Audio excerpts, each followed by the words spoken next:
Hi, welcome back, everybody. Thank you for joining us tonight. Hope you're having a good day. It's getting close to Christmas. I've been jamming to Christmas carols all day long.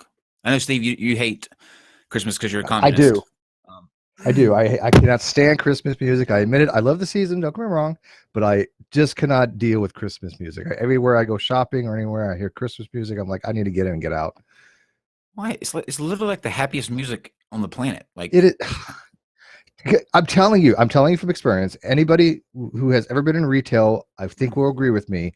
When you're in retail and you have to listen to it for literally 2 months, like right after the day after Thanksgiving, from Black Friday, which is the worst goddamn day in the history of mankind for retail, you learn to hate music, Christmas music. You just learn to hate it, and especially because I told you before, the only disc we had for like a year was Mariah Carey's Christmas songs. So I had that just ingrained in oh, my brain. It was it's such a good miserable. song, though. What's your She's a fantastic singer. Don't get me wrong, but well, if you had to pick one, what's your favorite Christmas song? Grandma got ran over by a reindeer. And Nicholas, what would you say yours is? Oh God, my favorite Christmas song. Um, I'm usually for the classics. I can't think off the top of my head of what my favorite is. Oh, I can. Zoe Deschanel in "It's Cold Ooh, Outside." Oh, I very love good Zoe choice. Deschanel. Actually, I love Wow, her. very controversial choice, actually. You selected the controversial, Bing Crosby, but which I Mm-hmm. like. I like that you did that because I'm on the side that is not Steve a Martin. um you know the controversy with that song now, right, Nicholas? Have you heard of this? I don't. No. Oh Really? well, yes. Wow. There's a ban in some radio stations for "Baby It's Cold Outside" because it's rapey and it goes God. against yeah. Um, Yeah. so Well, we're not yeah. Yeah. going. Okay. I see the. Yeah. We opened that can of worms on here. Well, me and Steve vented about that one episode, but everybody knows how we feel about that. I like that you picked that side or that song. I think it's good. It's a good choice. We're, So we're talking prison. We're going to be talking torture, and so here the Black Friday and the music. I'm saying that that's probably its own form of cruel and Mm-hmm. unusual, is my Thank thinking. you. See, he gets it. ooh, He gets it. I I like do. Nicholas. Um, so and while I'm doing that, let me go ahead and introduce him properly here.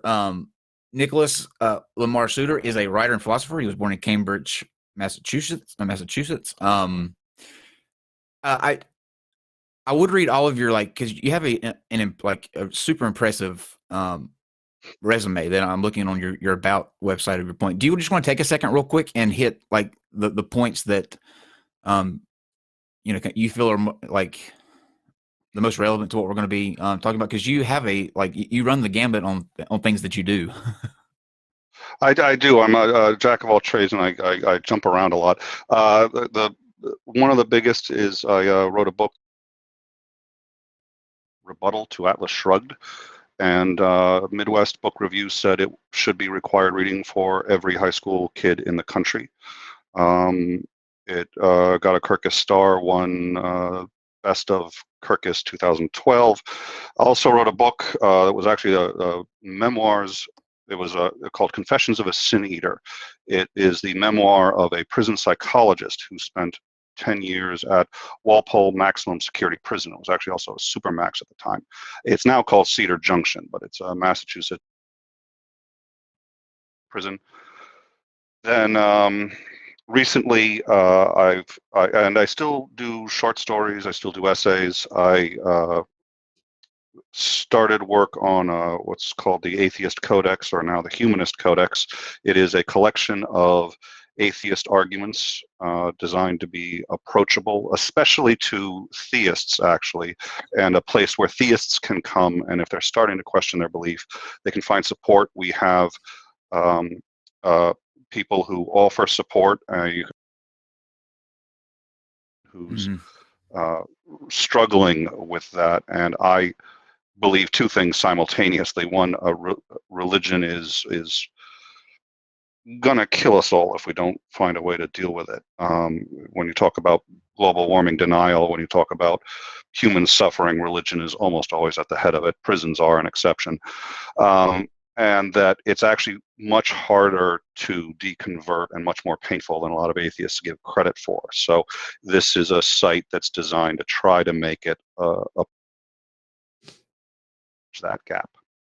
So those are the biggies that I've been working on, and I'm sort of best known for. Let me ask you real quick, Nick, because there were a couple parts in that where your audio level dropped out briefly. And I don't know if that's I think you said, do you want to try that other microphone or headset real quick while I Yeah, I'm going to switch headsets. Okay, let's do that to make sure. Steve, I saw that you're muted, I think, Steve, by the way, but this is your Christmas present from me. I saw you light up a couple times, and like I knew that you would be extremely happy with having Nicholas on, and so I didn't tell you the full extent of his background, but Merry Christmas. Yeah, I'm a little surprised. I people may know that I have read Atlas Shrugged, and I completely think it's one of the worst things I've ever had to endure. It's painful. It's absolutely painful. Objectivism is the gateway drug to philosophy, and once you get past that, you're okay. But yeah, I don't know. So your rebuttal to is that it was a pro or con? Because I got to tell you, I'm not a fan of Atlas Shrugged in any way, shape, or form. It was like pulling teeth. It's so. Ayn Rand could take literally 2 chapters to say one thing. Yes. Well, the final soliloquy is 75 pages.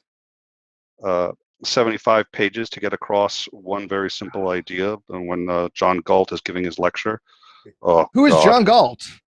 Yeah. Oh God, don't. That wasn't funny. That wasn't funny. I might as well. Oh, that would drop out. Yeah. No, it was an awful book. Yeah, it was just horrific.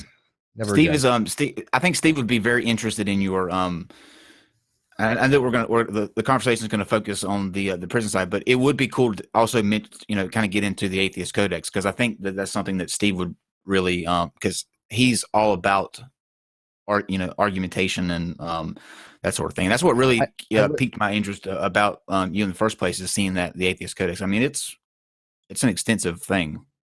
I literally just had on Dr. Graham Opie on my channel yesterday. If people want to go check that out on my personal channel, Steve McRae, great contemporary philosopher, and he has a book called Atheism: The Basics, where he compiles a bunch of justifications for being an atheist, and I mean as in the philosophical sense, as in believing that there are no gods. And so, yeah, your codex might have a lot of the similar arguments that he has.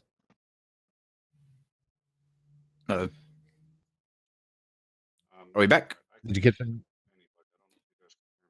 Nicholas, you back? I can't hear him. Yeah, I can hear you. Can you hear me? Hopefully this one's not going to cut out. I think it's picking up your other microphone, because it sounds far away. You sound super far away. Let's try that. Give me a test real quick.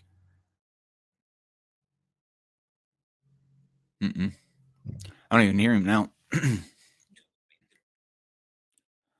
Yeah, now it's 0. I wonder if he pulled out his. Yeah. If he pulled out the Oh,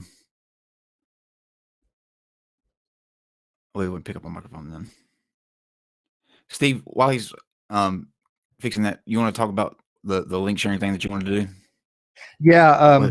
Real quick. So people may have been noticing some of our videos are actually getting a lot more views than normal. One of the reasons for that is I think we've actually hit the algorithm both on Social Blade and on YouTube, and that actually takes place when people share the URL. So that URL at the very top is actually tracked, and when you send it out via the Facebook page, especially when you put it when it says like share and has all the options for you to share, and you send it out on Twitter, that's all tracked. And so I have a list of all the people that have actually sent these links out via Twitter. And so I know for a fact that the URL is tracked because I can see it. That when it gets a certain threshold, YouTube starts promoting our videos. So I want to do a call out to everybody. First, I want to thank everybody who has been sharing our videos, and then I want to do a call out for people that have not shared the video, if they'll take the time to do that, because it makes a huge, significant amount of difference of how many people actually get recommended these videos in their YouTube feed. So you all have a Twitter. Take 30 seconds to just hit share, or just copy and paste it into Twitter. That works as well. Although I don't know how it's tracked differently, but I do know it's tracked, because anybody who's ever cut and pasted it, I do get a little notification that says it's been tweeted out. So we appreciate that. And I also want to take time to thank our subscribers and our Patreons. You guys have just been amazing. Kyle and I were talking last night. We were just saying that we have the best audience possibly imagine. We never expected to have this kind of this amazing audience that we had when we started this. Oh, most days you're awesome. Some days you get yeah, a little there's 1 or 2%. Yeah, screw you guys. But for the most part,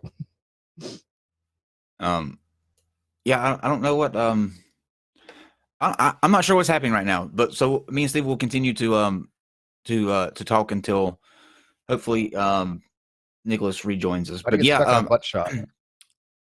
I don't know. But the Atheist Codex is what initially kind of piqued my interest about him, and then once I started talking to him, we got into the prison discussion, and I was like, well, that'd be a really good topic to hit. But I think he is somebody that you would really like to maybe get on your channel or something to go into the argumentation side and that sort of thing.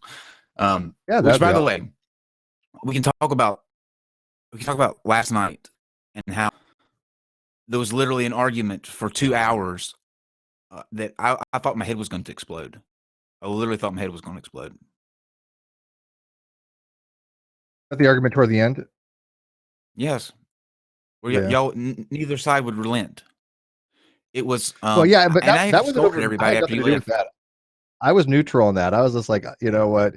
I'll tell the people that are listening now, if they didn't watch last night on the after show that we had for Grand Opie, Kyle and Ocean were the two people making sense in the hangout. So at that point, I knew we had to call it quits, because when Kyle and Ocean are the two people that are actually making the most philosophical sense, something's upside down in reality. But they were. So it's and the crux of the argument, where I was making sense, which is really weird because I should never make sense, is that you're going to disagree in life, and you're going to be in situations where two people have an opinion, and that's okay. It's completely fine that both of you have an opinion that's not the same.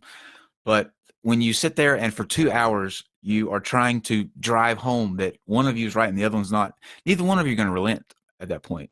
Number one, just out of pride. I mean, that's one thing. Like, you're not going to admit that you're wrong, even if you are wrong. And so we're literally sitting there. Can anyone hear me? Yes. Oh, yes. Hey. I think I solved it all. But please continue. I apologize for interrupting. Oh, no, you're not. I was just ranting about. Arguments going on for 2 hours about what were we even arguing about, or they were arguing about, Steve? It was the main thing was they were trying to compare the God concept agnostic to something like fairies. Actually, that was the main crux for the analogy of things that are more supernatural, as far as fairies, leprechauns, everything, and comparing that to the concept of a deity.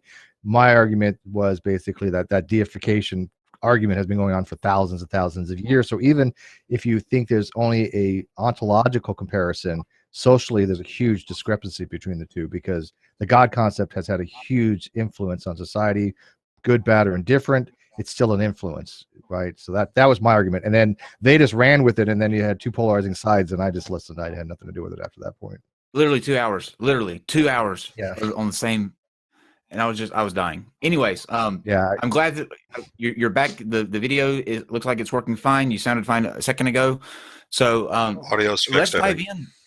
And you're you are the expert here on what we're going to be talking about today. So I'm literally going to let you start where you want to, and we'll kind of have the discussion as we go along. I don't know. I'm not sure where you want to pick up, but it's all yours.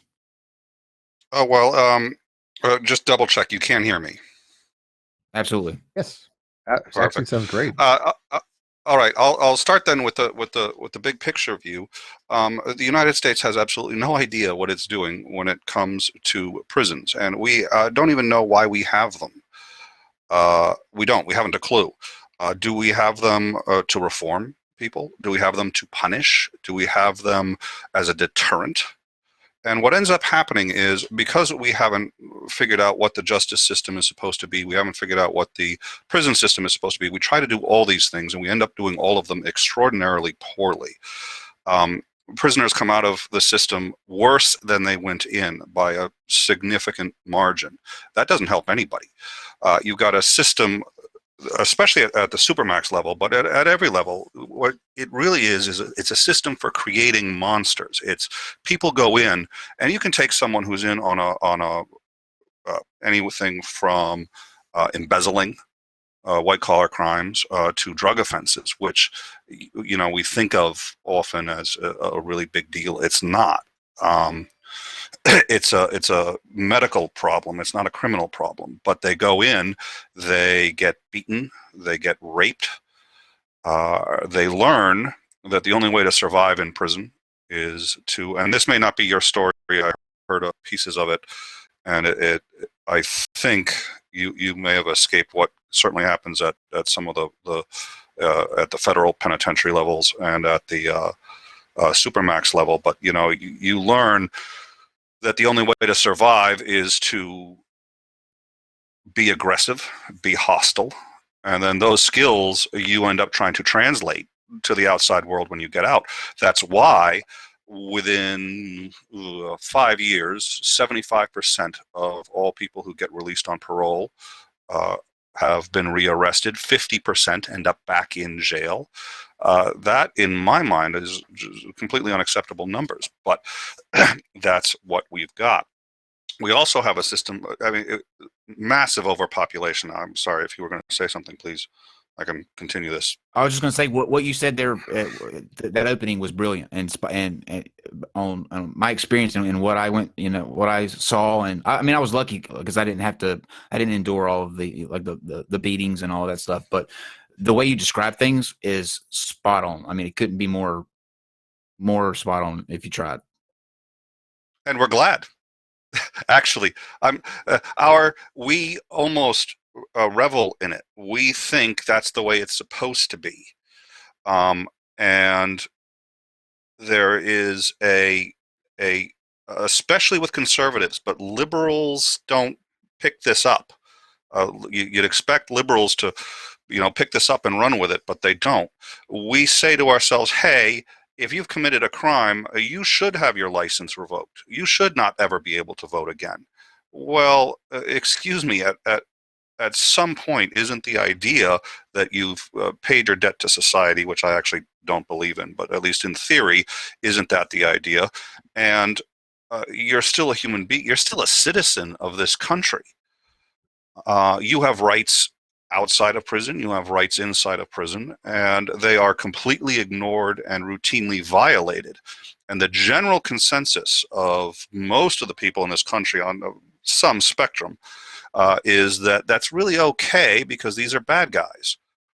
No, it's not. And that is right now coming home to roost. What happens is the reason, so North Korea, we have a greater percentage of our people in prison than North Korea, than China, than Russia, than Iran. Pick a Middle Eastern country. In fact, you probably know where I'm going with this. We have a greater percentage of our population in prison, 700, I think, for every 100,000 people in our population. We have more in jail than any other country in the world. What's more, we actually have a greater number of people. So it's not just per capita, but the actual number is higher than any other country in the world. That's staggering when you consider the fact that China has 1 billion people. The population of China is 1 billion. They have 3 times as many people as we do, and we have more people in jail.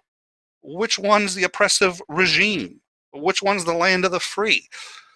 Something is seriously wrong if we haven't put that together. So, and the reason this happens is because we keep, first of all, well, it started in the 80s, and that's another long story. But aside from the tough on crime and the idea that if you give really harsh sentences, you're going to stop crime, that added to it, and the fact that people don't come out reformed, so they go right back in. So you end up with people not really coming out of the system, no way to gracefully exit out of the system, treated terribly. And if you're going to treat somebody like a monster, guess how they're going to behave? I mean, Like a monster. that's basic. Yeah, that's basic human psychology. If you treat somebody like they're worthless, they're going to act in ways that reinforce that. There's no incentive not to. If you're going to take away all their rights, they can't get a job, they can't drive, they're in debt when they come out of prison. If you're going to do all these things to them, I'd like someone to explain to me what it is you expect them to do, except to go out and rob and steal, because those are the only employment options you've left them. And nobody's been able to explain that to me. So the system, it keeps growing. We keep having more and more people. It's right now, just the federal system is about 1/10 the size of our military, and that doesn't sound like a lot, but our military spending is already quite staggering. We have 140 foreign bases across the world that we're supporting. All these 140, and 1/10 is just the federal system. That's not including state budgets. That's staggering. And if we don't find a way to solve this problem, it's going to become unsustainable. I wrote down I just added a couple of things, but prior to the show, I wrote down some things that I wanted to hit that maybe you could speak in your experience. But there are certain things that as somebody who was in the system, in that that rotating door, that I point to as things that are like that just have to be at some point. Like these things cannot continue to be the case, or it's going to become untenable. And the things that I saw while I was in there that are affecting prisons mainly are a lack of programming that you have there. It's basically storage for people. You go there and you're put in a place, and there's nothing actively done to either correct or rehabilitate. So yeah, that was one of the things I left out. But yeah, the presumably to protect the civilian population. They don't care what happens to you. They're just you're in cold storage and you're sequestered, and that's all really anyone cares about. I apologize for interrupting, but that's another. We think that's what prisons are for too. It's insane. We don't know what prisons are for. It's a million different things. And is it like if you commit a violent offense, like murder, rape, anything violent, I think that's a completely different ball game. And I think we should make the distinction that we're what we're talking about tonight doesn't apply in this case. Like when I say programs, and I'm getting ready to talk about the addressing the issue of why they're there. It wouldn't apply to necessarily those, because that's a different ball game in terms of harming other people. But drug offenses and things like that, like just very, very nonviolent offenses. If you're going to drugs, if you're going to prison for drugs, right? You're sent there for, like, for me, I was sent there because I had a little too much of a cocaine habit, and that was never addressed. Like, and that's the one thing that I took away. I was like, okay, I'm being punished for doing, for being addicted to cocaine and the things that come along with it. Thankfully, I didn't get involved in any kind of like theft or anything. It was just for the cocaine, but that was never talked about. I was never sent to see anyone while I was there to, ask how I was feeling about my addiction to cocaine. You literally were sent there. You work, you go back to your bunk, and then you wait for the next day to come on, and it's just a repetitive cycle. And why is that the case? Why do we not have any types of things where they're actively addressing, treating it like an addiction rather than just being crime all by itself? Two reasons. One, it costs money. Two, so Ronald Reagan, and actually the tough on crime started before Ronald Reagan, but Ronald Reagan closed all the mental health facilities and threw a tremendous number of mentally ill out into the street. And it started this culture of not distinguishing between health and mental health issues and criminal behavior. So if you've got a guy, and again, Walpole maximum security, which is from now on in general, when I give examples of anything relating to a prison, I'm going to be talking about Walpole in Massachusetts. It's now Cedar Junction. But they had a number of mentally ill people. Some of them clearly were also violent outside of it, and their mental health had nothing to do with it. Some of them, if they could get the mental health under control, would be fine. But here they are housed with murderers, psychopaths, and people who will take advantage of them, who know how to take advantage of them, and there's absolutely no protection for them. Mental health has never been taken particularly seriously in this country anyway. And health in general, the idea that, so especially with Reagan, the tough on crime, increasing sentences, but also, and even Nancy Reagan was a huge part of this. She did the Just Say No campaign. But behind that was this saying, if someone is dealing drugs, it's going to hurt our kids. If someone is doing drugs, it's going to hurt our kids. Maybe they are going to see it, and then the world ends. So you send them to jail for 20 years. That's what you have to do, and that will act as a deterrent and a punishment. It does neither.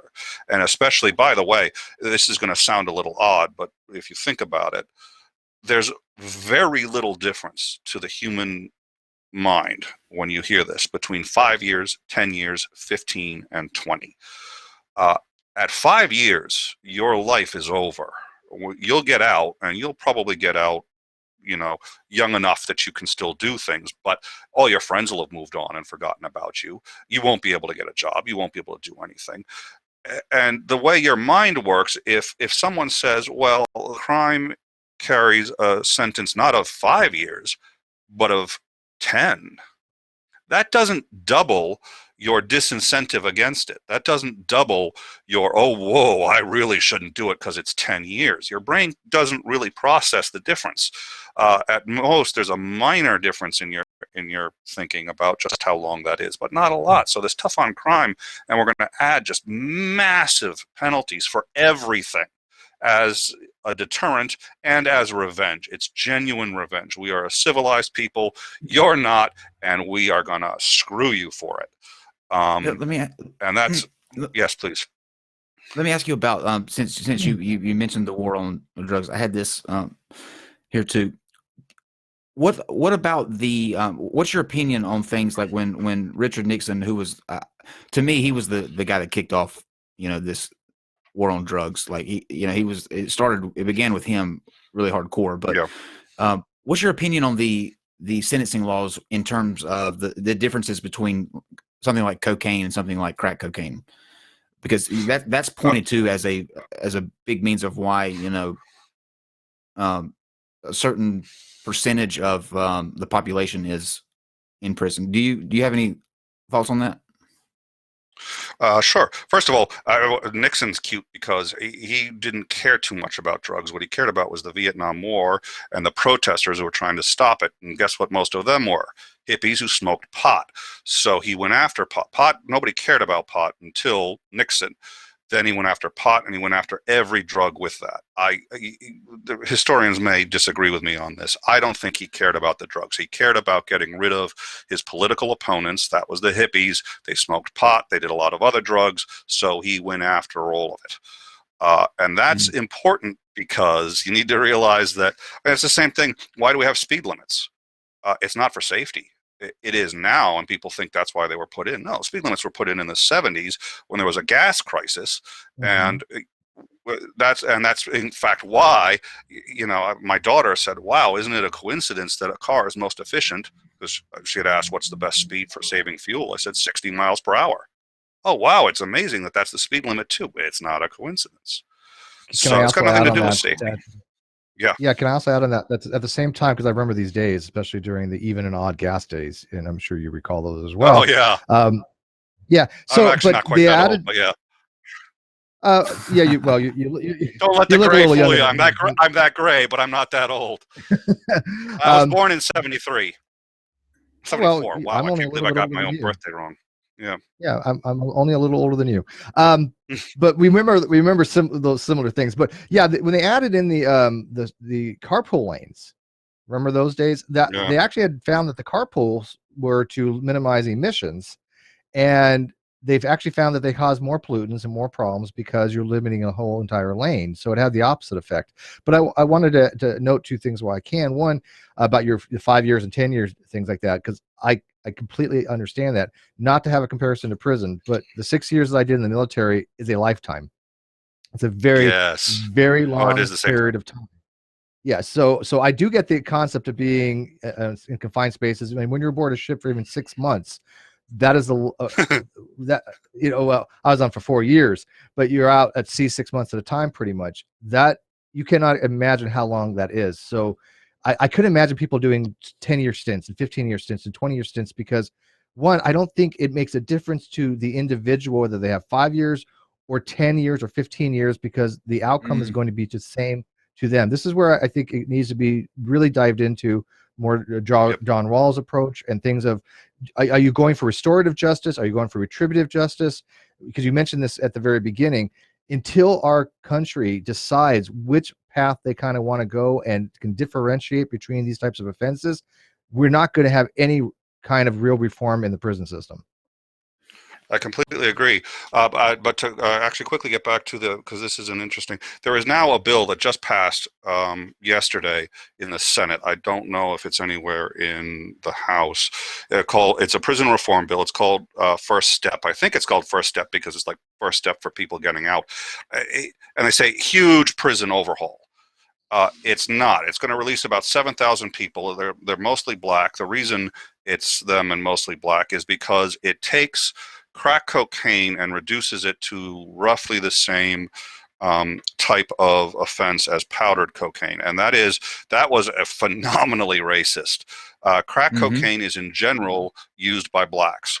Powdered cocaine is used by whites. So if you have powdered coke, and they're the same thing. They're the same thing. If you use powdered cocaine, you could often get off with just a warning, probation, something like that. Crack cocaine was usually, depending, minimum 20 years. 20 years for the same thing. The difference is the color of the people who were showing up in front of the judge. And, the black people look kind of scary, so obviously they have to stay in jail a lot longer. This How does bill that was get? designed. I'm sorry, I yeah? apologize. I didn't mean to cut you off. I was just gonna say, how does something like that get pushed through? Like something that's blatantly that racist. Like how did that Okay. ever? Nobody had the stats at the time. And what happened was, you have to realize it's very compartmentalized. And you want to learn about compartmentalization. There's a couple stories, but it's very compartmentalized. So, the people who know exactly what the punishment is for uh, powdered cocaine aren't necessarily thinking about crack cocaine and saying it's the same thing, and they're not even thinking about, and what they do is they say, okay, who are the people who are coming? And unfortunately, because we do have institutionalized discrimination, and I mean the amount of data on this is staggering. It is very difficult for blacks to obtain even remotely close to the same social status as whites. So when they show up before a judge, they've got a public defender. If they even have a lawyer, they're not eloquent. They can't, and so, well, wow, they must be more of a criminal. And nobody is at the time specifically associated it with color. And in hindsight, you're sitting there going, how could you not do that? They didn't have the stats. The people weren't looking at the overall picture. They were looking at what was right in front of them. And that's what it was at the time. That's 20 baffling. years versus probation. So Right, that's and that presumably fixed in this bill. that actually leads to my next point, or the next thing that I think should just be completely done away with and overhauled is the mandatory minimums sentencing. The Absolutely. fact that There is, and I point to this case. There is a I was watching on YouTube. You can actually search for this. Not right now, so don't turn that channel. But there was a teacher. No, wait, I can do this. There was a teacher that she let a student, I believe he was 14 at the time, touch her breast. This is in Missouri. I want to say it's Missouri. Somebody, if you're going to look this up, correct me and find out. But forget what state it is. Say Missouri. But she let a 14-year-old student touch her breast. She got life in prison because of mandatory minimum sentencing in that state. The judge and you could see the pain on the judge's face, because he was like, I cannot believe that I am bound by the law to give you a life sentence for letting a 14-year-old boy touch her breast. The one that I heard. Real quick, I'm against mandatory minimum. Oh yeah, please. Doesn't the judge have some kind of judicial? As far as I understand, a judge still, in the most egregious cases, can have some kind of judicial say, but in this, when it comes to the mandatory thing, they have zero. They absolutely have correct. No ability. Yeah, see, that just makes no sense to me whatsoever. What's the point of having a judge if you don't allow the judge to do their job? Mandatory sentencing takes away an ability for a judge to adjudicate properly and fairly these types of sentences. So yeah, that's just idiotic. Well, that gets back to it. I mean, you're really talking. A judge is the judicial branch. This is the legislative branch, and they're sitting there going, we don't trust you guys." Judges screw up, and judges screw up a good deal. They don't screw up nearly as much as people think they do. And the reason is because it's the screw ups you see on television, not the times they get it right. Most of the time they get it right within, within the system. But legislatures take a look at what judges are doing and they say, no, this is activist judges. This is, we don't like this at all. So it's really about power. Who's got the power and who's got the say. Now in California, they've had the 3 strikes law. And this is cute because there was a guy who, when he was a kid, so he's 17, he eggs a car. The car happens to be a Ferrari, and the damage to the paint, because it wasn't discovered in time, the damage to the paint exceeded $800, which made it a felony. Now, the DA was up for re-election, so he says, I want to... he's got to get his stats up. He's got to get his convictions up. He decides he's going to go after this kid. Gets the kid on, what is it? Felony. It's damage. I'm a little tired. I'm actually recovering from pneumonia, believe it or not. So I'm a little tired. Yeah. Well, thank you. I'm surprised I'm talking as well as I am. I was laid up for about 2 weeks, but it was some kind of felony damage charge. Gets convicted. Gets very little jail time because he's young, but they tried him as an adult. And he's successfully convicted as an adult. Gets some jail time. When he gets out, he goes to a bar. In the bar, there's a fight, and he gets named as being in it. Now, he doesn't need to have thrown a punch. He doesn't need to have done anything. He's just in the bar. And he's named as being in the fight. That's a parole violation. That's another felony. That's 2 felonies. And he's done nothing. The final one, I forget what it wasn't stealing a head of cabbage, but that was another one. It was another reasonably small thing. It was a felony, and he was looking at life in prison. Life in prison for egging a car and being in a bar fight. That's it. Insane. And the reason is because of the 3 strikes law. If you get convicted of 3 felonies, it doesn't matter what they are. It's life in prison. But wasn't it originally designed to be violent? The way I remember the 3 strikes law, the way it initially was promoted, was these had to be serious violent offenses. They weren't for what you were describing, right? They weren't for property damage or things of that nature. They were to sequester an individual that they determined was going to be violent to society. Now, how to change from that to what it is now? Because I've heard horror stories. Again, I live in California, of people similar that have stolen a slice of pizza and ended up getting life in jail, and very similar drug offenses that are now legal in California, as though marijuana is now perfectly legal in California. People were receiving, sentences for that. So how do they justify this? Well, they can't. What happens is a lot of these cases, and that's why 3 strikes is sort of finally being overturned. The legislators behind it say roughly, well, you can't make an omelet without breaking eggs. Yes, you're going to get some situations where there are problems, but it's much better to have the 3 strikes law as a deterrent, sequestration, and all these other things that we've talked about that nobody has any idea what it is we're actually trying to do. It's all these things. You said sequestration. That wasn't originally what they were talking about. Again, the idea was 3 strikes. That's going to get people to not commit felonies.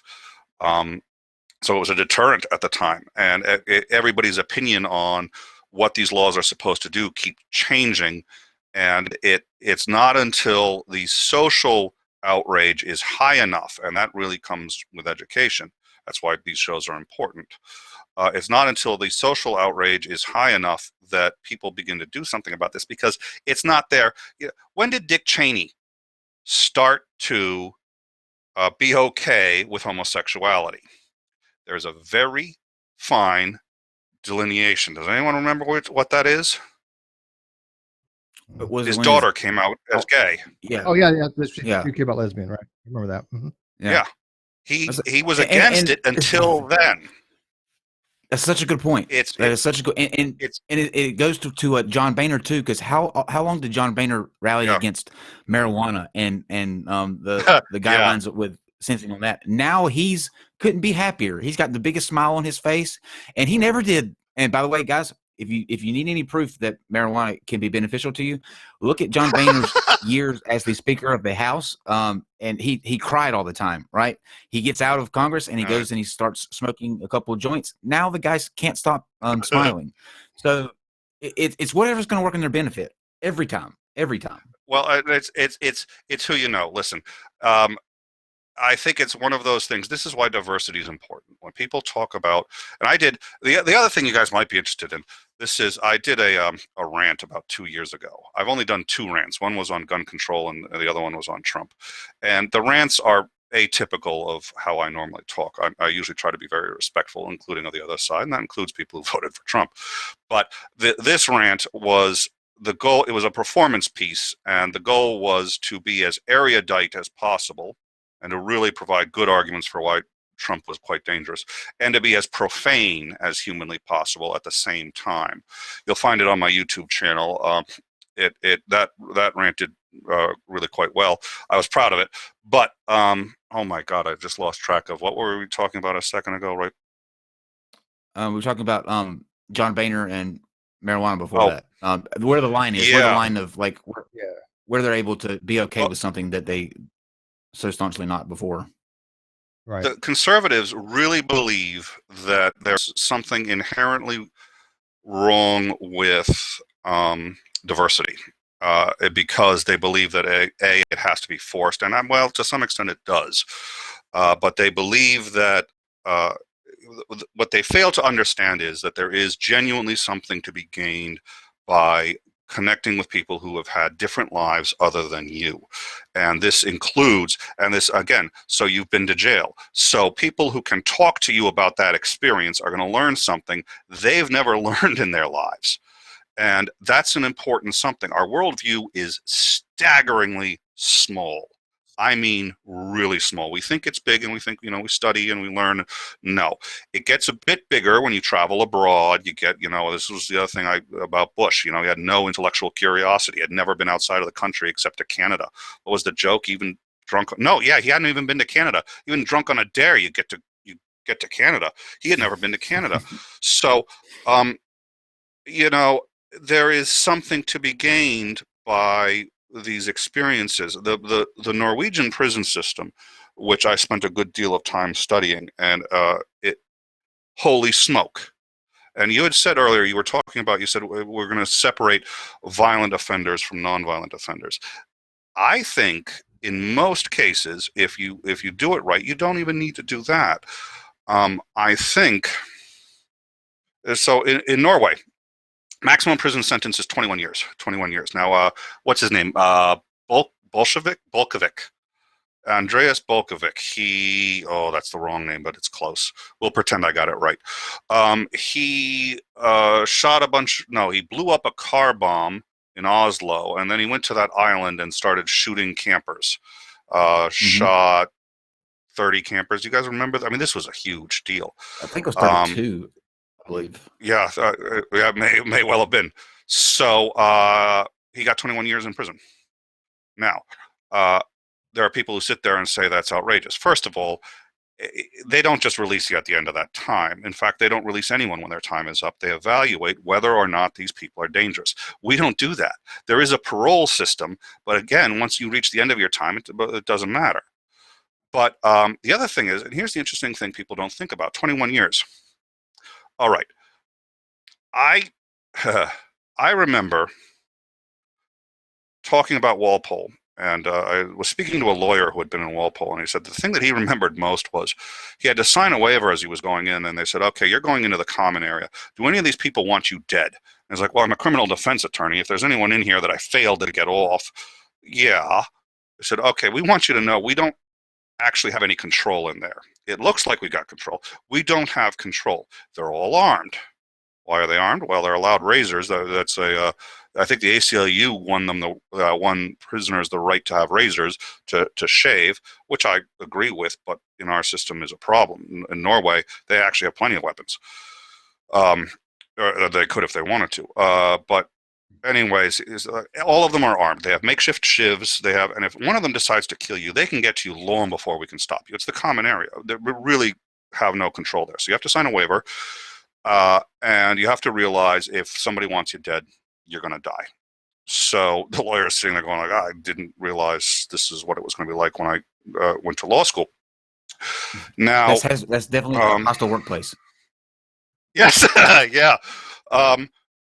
Okay, so oh wow, I am having difficulties with my train of thought. Now, if you have life in prison, why not kill someone?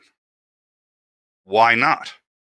If you have 21 years in prison, there's a reason not to commit more crimes. So one thing that people who set these huge maximums and say you're going to spend life in jail, what they don't realize is if you're talking about trying to get people to not commit crimes, if you're talking about the deterrent effect, once you've given someone life in prison, there is no more deterrent at all. Done, except for possibly the death penalty, which I've spoken to some who would rather it. I mean, what's the point in staying in prison for the rest of your life? Right. So most would. That's not necessarily a deterrent. Yeah, so that's not necessarily a deterrent. So what's amazing is we keep handing out these life sentences and don't consider the social implications, the damage we do to ourselves. But we also don't consider we've just made an extraordinarily dangerous individual because they got nothing to lose. And even if they're in theory in the confines of jail, here's one. Okay, there's a guy, he's in the book, Dog Napper. Dog Napper, he was cute. So he was in for domestic violence, drugs, a few other things. He's in Walpole. He needs money for the cantina. Doesn't know how he's going to get it. He's got no family sending it to him. So he goes through the newspapers and starts looking for advertisements or lost dog. And finds a family that's lost a dog, sends them a letter and says, I have your dog. And if you send me $100 care of Walpole P.O. Box, you'll get him back. And he just starts sending these out every week, and all of a sudden he's got more money in the cantina than absolutely everybody else. And if you don't think that these people can't reach outside and do considerable damage, and there was nothing anybody could do. So they gave him the nickname Dog Napper, and everyone just sort of watched as he goes around telling people he's stolen their dog. That's creepy. Yeah, that is creepy. But they can pay to have you assassinated. They can pay to, and now this they can they learn, most of them end up having to join gangs. That's the only way to protect themselves. They join a gang that's already there because they're going to be picked on by another gang if they're by themselves. And then those gangs all have connections on the outside. So, there is zero way to keep these guys inside the walls 100%. So Right. what you have to do is figure out how you're going to make it so that they're interested in being productive members. And by the way, you're going to fail. You're going to fail with some of them, of course. I'm going to go back to the idea you can't make an omelet without breaking eggs. Yeah, you're going to fail. But I would much rather be rehabilitating people, giving people hope that they can get out, that giving them skills, life skills. So again, Norway, first of all, open prisons, no barbed wire, lots of open areas. They have woodworking with chisels, with hacksaws, and the guards aren't worried. One of the reasons the guards aren't worried, everyone there has something to lose. Nobody is in there for life. Violence, people aren't interested in violence. And the guards, the other thing is, and this is where we sort of turn our eyes. I remember Jeffrey Dahmer. I remember, it's a bit morbid, but I'm sitting there trying to figure out, okay, what's the over-under on how long before he's killed? And it wasn't going to be long, and the reason was because the guards were going to intentionally turn around and make sure that something happened to him, because nobody likes Jeffrey Dahmer. Well, I don't like him either, but he's got rights. And if you're not going to protect his rights, you're not protecting anybody's rights. And same thing with Whitey Bulger. Oh, that was, and I'm sitting there going, there's going to be an accident. Now, here's the thing. When the criminals inside know that this is expected of them, that they're going to have permission, that the guards are going to, and if the guards don't like an inmate because an inmate's been acting up, that inmate is going to end up in a common area being told by the guards, oh, he snitched you out or he did this, and the guards are constantly playing the prisoners against each other. So the first thought that crosses their minds is, yep. But then what's going through your mind is, how are they any different from me? How are they any different from me? Because they want me to go commit murder. Yeah. I said that. Well, I didn't see any instances where they were, they were taking an inmate to a place where he was going to get, into, but I saw, I don't know how many times them bring in things. It's easier for you to get drugs in prison than it is outside of prison. Like, I still can't wrap my head around that though. How that has us even. It's so lackadaisical. It's so lackadaisical. They would bring it in all the time, and I'm not gonna comment on some things that that I saw, just because there were a couple of instances where I have people that I made friendships with, and I'm not gonna put anything on that. But there are so many different things that you would not think. I was the same way. I was like, this can't be real. Like, it can't be like happening like this. But there are two worlds there. You have you do have guards there that are there to do their job. They do their job professionally, and then they go home. There are plenty of guards like that there. But then there are also guards there who are just as cunning, just as ruthless, just as underhanded as the people that they're in charge of looking over. And it's kind of funny to take a step back and just appreciate that that reality that you have going on there. That literally, and the thing is, they have the power over you. So if you were to do one of them wrong, or if you were to try to cross them, it would be your word against theirs. And of course, who are they going to go with? They're going to go with not the guy who's wearing the orange jumpsuit. What are some of the penalties for if you have if they confiscated drugs in your bunk or in your, like, for example, in the military, there is a zero tolerance policy in the military, which again, I think any zero tolerance policy or any mandatory sentencing makes no sense to me. And I've seen zero tolerance go amok, very much so. But in the military, if you have drugs, you're done. You're gone. It's dishonorably discharged. Maybe if you're very, very, very, very lucky and you go through NATSAP and some kind of counseling, you might get a general discharge or something like that. But your life is over as you know it, pretty much. But in the that's one thing in the military. But in prison, what is the penalties if they found, like, for example, drugs on you? If I found drugs, it'd be a charge. You would be arrested, or not really arrested because you're already there, but they would a deputy would come down and bring charges against you there. Like that's a zero tolerance. It doesn't matter for what reason. If you have drugs there, they're going to charge you for what you have in your possession. With things like tobacco, because that's the biggest commodity there at prison. Tobacco is king. Like that's what everybody wants, and that's what everybody can't have. And so that's where you get your food from. That's where everybody's trading their food for. And that's the biggest thing that's coming in. Now with that, it's up to the individual guard's discretion. So everybody had their kind of guard that they were cool with, so that when they were working your block, you were cool to smoke, as long as you didn't do it blatantly in front of them, like just stand there talking to them with a cigarette in your mouth. Some of them were cool about it. Now there were also people who would hide, like guards who would hide like behind trees and wait for prisoners to take a loop around the bin and stop where the truck can't see you and light up a cigarette, and boom, they've got you. Now when that happens, you get a write-up form, and it's called a B-16. I got 8 B-16s while I was there, and which is like a shot. They call it a shot. Is that what that is? Yes, it can be, but for a completely different reason. Basically, what would happen is you would get your write-up form, and then you would go in front of the captain. The captain would have 2 choices that he can do. He can dismiss the thing outright, give you a stern talking to and let you go, or he will find you guilty and he'll take disciplinary action against you. Now, the disciplinary action can be that you lose your phone calls, you lose access to commissary for a week, you lose visits, or it can be as drastic as they're going to take your game time, which is the time that you work for, the days that you work for. They'll take all that off. They'll null that out, and you have to serve your entire. I've seen that happen so many times where they made people serve out their entire sentence just for that would make you go crazy. As somebody, I'm telling you, when you're, and again, I can only put myself in the military position, so forgive me for doing that, but it's the only analogy that I have. Your free time, your game time, your commissary, your phone calls those were like the golden things. I mean, you take those away, you're just dehumanizing.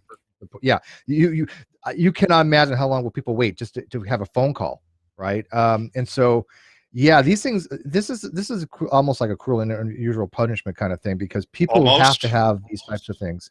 Well, I mean, it is to me, like morally, right? I will say morally. Now, legally, it's not. It is. Yeah. Fair point. Yeah. No, it's absolutely. So I have to differentiate between it's a violation of human rights. Legally and morally. Do I think it's unethical? Yeah, I think there's a lot of efficacy issues to be dealt with, and I do like moral philosophy. So I'm on board with that 100%. As somebody who's experienced it, especially the commissary, oh my God, when you get a pack of Fritos or something like that, and you haven't had anything for a long time, that you savor every goddamn chip. Luckily, when I was in, you could smoke. You can't smoke in the military now on board ship. So what's fucked up, and then I'm Nicholas, I'll let you speak to the rest of it on your end, but the most fucked up thing, one of the most fucked up things I saw was that there was a guard there that we knew was bringing in. He would get painted outside of the facility, through family members or whatever, but he would bring in the tobacco. That same one is one of those that would wait to nail you to the wall. No. For a B-16. And to me, the only way that I can justify it is so that it takes away suspicion from him. You know what I mean? Like almost like, well, why would you go after people if they knew that you were bringing stuff in? But it's a wild game there. It's its own microcosm of a world, and it's a different world. It is. What do I? Well, on any one thing, I mean, I'll say one thing just because it is very important to me. The U.S. prison system is a violation of human rights. Period. Let's start with the most basic. If you're going to incarcerate someone, you become responsible for their physical well-being. The rape rates in prison are staggeringly high. Stabbings, injuries, beatings, none of that should be tolerable. And again, especially because they can't vote. Criminals can't vote. Ex-cons cannot vote. And that's a serious problem because they can't enforce their rights. And we really do, and this is amazing. And every now and then this ties into Christianity and atheism, because you cannot be a Christian and approve of our prison system in any way. And the number of Christians who say, I've heard and I've spoken with, and they say, well, they're violent offenders. What did they think was going to happen when they got into prison? Well, I thought, as you do to the least among us, you do to me, and prisoners are the least among us. And they're the ones who have no rights. Once you are in jail, it is the responsibility of the state or the federal government to ensure your safety, period. No discussion. And they don't. And they take pride in not doing it. And that is considered part of the punishment. No. You want to increase punishments? Fine. We can talk about ways of doing that. I think that's a really bad idea, but we can talk about it. But one thing you don't do is violate human rights. There is no difference between putting someone in a prison where you know that bad things are going to happen to them, or you allow bad things to happen to them. There's no difference between doing that and taking them yourself and torturing them. It's torture by proxy. Completely unacceptable. Another thing that I wrote down, that this is the main one for me, and I think we could probably do an entire just an entire full episode on this alone. And there's so many different ways that I'll tell you the ones that impacted me, and then you can speak to the general basis of it. But the fact that prisons make a profit. Now, I can't stress enough how much the money aspect of prison is its biggest sin. Like, hands down, what they do, not only to the actual inmates that are in there, but the families that are involved. I've got 4 points that I want to kind of hit on. And number one, when you leave prison, when I left prison, when I got out on May the 8th, I'm sorry, June the 8th. I got out on June the 8th. I walked up to the where the gatehouse was, and there's an office there. You have to go and you have to sign. Then you get your change out of clothes, like your family. They bring you your clothes to change into so you can leave. So I'm changing. I'm putting on my shirt, and the guard comes around and hands me a piece of paper. And this piece of paper is a printout sheet, almost like you would get at a hotel. It tells you how many days that you were here, and how much they charged you per day to be there. And I was there for 367 days, and it was I think it was like $48 what it wound up coming to. $8 of which is a bed tax. Now, what I slept in every night was nowhere. It could be called nothing close to a bed. It was a steel box with a piece of fabric over top of it. But that 40, Steve, you have a calculator on you real quick? Can you figure out what that 48 times 367 is? So I left $17,616. Okay, so $17,000. All right, so I was already. Was that $48? Is that $48 or 48 cents? $48. Yeah, $48 times 367 is $17,616. Wow. And I will say this off the top. In a lot of cases, this can be negated or reduced or worked off. Not in all cases, but in some cases it is part of their their sentencing or whatever. It depends on the situation. But whatever the cost is, you're leaving there owing something, right? Already on top of that, you have to agree that you will have a job within 90 days. You have parole. Yeah, for real. No, this is why I get pissed off about I'm this. laughing, and I know you know why I'm laughing, but for anyone who doesn't, how are you going to get a job? Who's going to want to hire you? You probably don't have a license. You probably can't get one. You probably can't. The number of documents that either you're going to have difficulty signing or have to sign with addendums makes getting a job. Oh, that's wow. Oh my God! This is what's going to piss you off, though, and this is why I shake whenever I start talking about this. Do you know how many people that I was locked up in there with? decent people, like good people. And I was one of those Yeah. people that I had the stigma of prisoners before I went. Before I was one, I would have thought differently about prison, like that they were somehow different than me. You don't, I don't think, appreciate it until you're there and you get to spend time with it. They're not bad people at all. They just, they didn't have anybody to tell them they could do any different, and they got caught A up. number aren't. Yeah. Yeah. Oh yeah, of course. But so many people were there because of this word, probation violation. So many people are in prison because of this. And here's where they got it. So when you leave and you get that bill that says you owe this for staying here, and you have 90 days to get a job, and that you also have every month the state assessed parole fees, probation fees, supervising fees, drug testing fees, all of this stuff that the state's not going to pay for, you're going to pay for it, even though you're just now getting out of jail. If you don't get a job within that 90 days and you have somebody that is looking over your case that goes, I don't think you made that much of an effort, even though you may have been out every single day looking for a job. All it takes is that one caseworker to go, it doesn't seem to me like you're really serious. You're not taking an issue with it.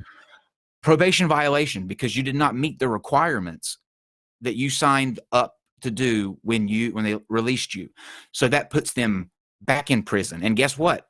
Nothing happens to that bill they already owe. So then they start tacking on another bill You're gonna get interest. they get when they leave. And they owe both of these now. And then when they try to go get a job again, guess what happens? They get locked up again because they can't. It's a hole that people get up. So when someone says, oh, they just go to prison all the time, it's just a revolving door. Yep, sometimes that happens.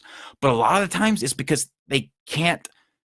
They literally can't get out of the hole that the state and the federal prison system has dug and thrown them in.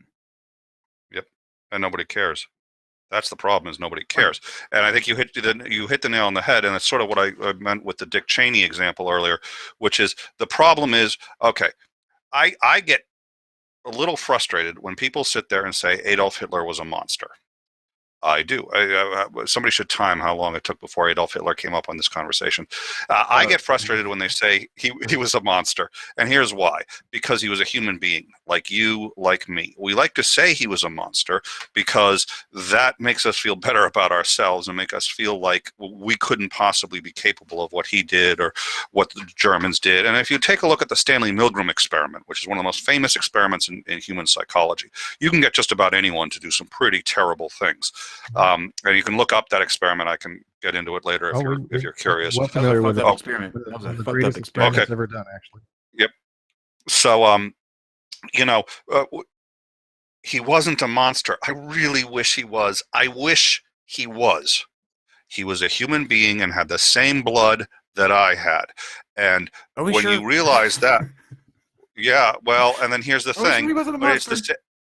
Yeah, well, I suppose there is context to it, but the point that I'm trying to make is so many people, when they say that, they're trying to dehumanize him, which I want to do, but it makes it very easy for fascism to rise again because you keep thinking you're immune to it. Anyone can drop a bomb on a gook, a chink, any of these, and we use racial slurs to dehumanize people. That is the specific purpose of those. It's a lot harder to drop a bomb on a Chinese person. So that's why we have those slurs. Convicts, it's the same thing. And we dehumanize them.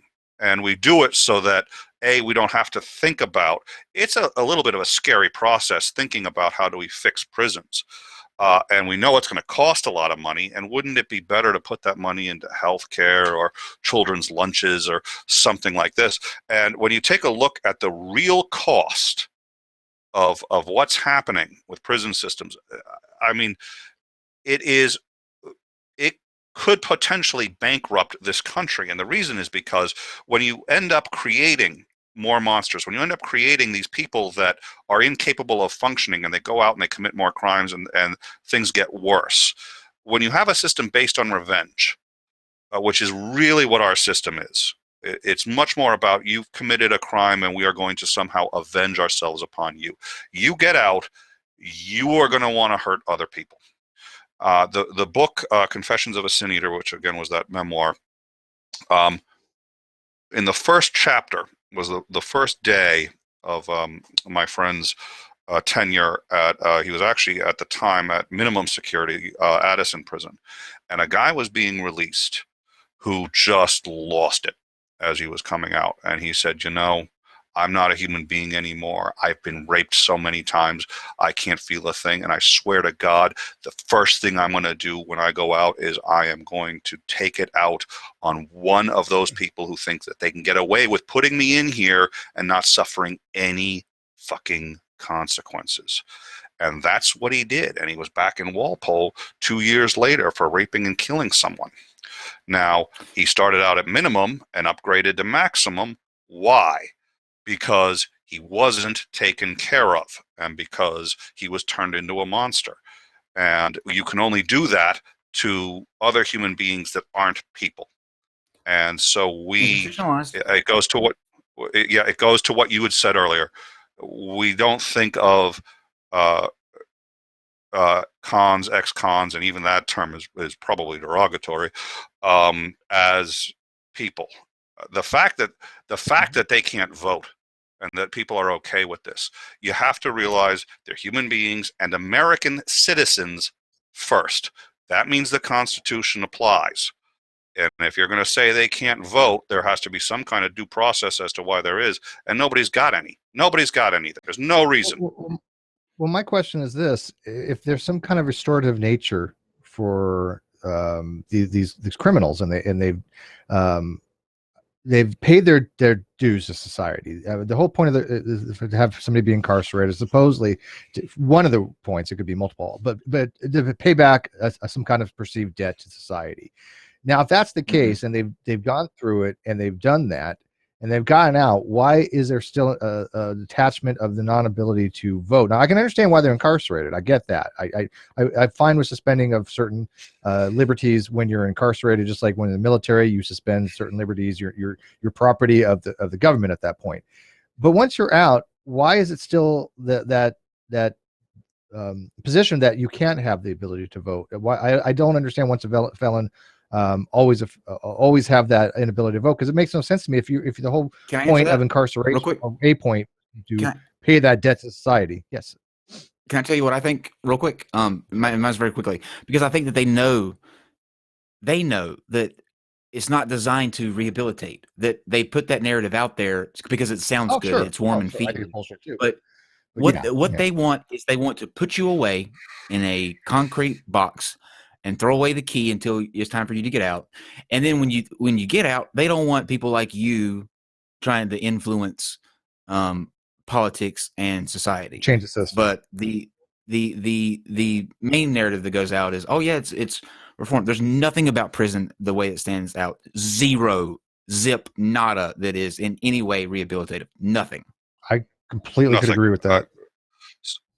So here's the I do think, and I assume you guys know something about the Norwegian system, but I think it's something that you should really look at. And they've accepted something that's difficult to accept, but I think you need to. Now, here's another thing. I'm actually, I do have a sort of a wide range. I'm a licensed teacher, so I taught high school for a little while. And one of the things you learn dealing with kids, and the basic human psychology, but it has as a parent raising children, and it's not just I've trained dogs. Training dogs, you learn this. It's real simple. If you want to change their behavior, you cannot avenge or revenge yourself upon whatever the behavior is. If the dog pooped on the floor, if the kid, hurt another kid, punched another kid, an eye for an eye really does leave everyone blind. There is no such thing as making up for or revenging yourself upon someone and having that change the behavior. What that does is that instills anger. What you need to do is find a way to correct the behavior. Now, in Norway, let's assume for a second that your child is raped and murdered. I've got to tell you, taking a look at the prisons that they have there, which are closer to hotel accommodations, they get an Xbox, they get televisions. They get classes on how to cook, how to do their taxes. They get basketball time. They get woodworking. They get all this stuff. I would be pissed as hell because I would want to see pain visited back on that person. But when you do that, you increase the chances that they are then going to go out and do that again. You are not making them a better person. The choice you have, I'm sorry to say, is do you avenge yourself upon them, or do you find a way to change the behavior to make the matters better?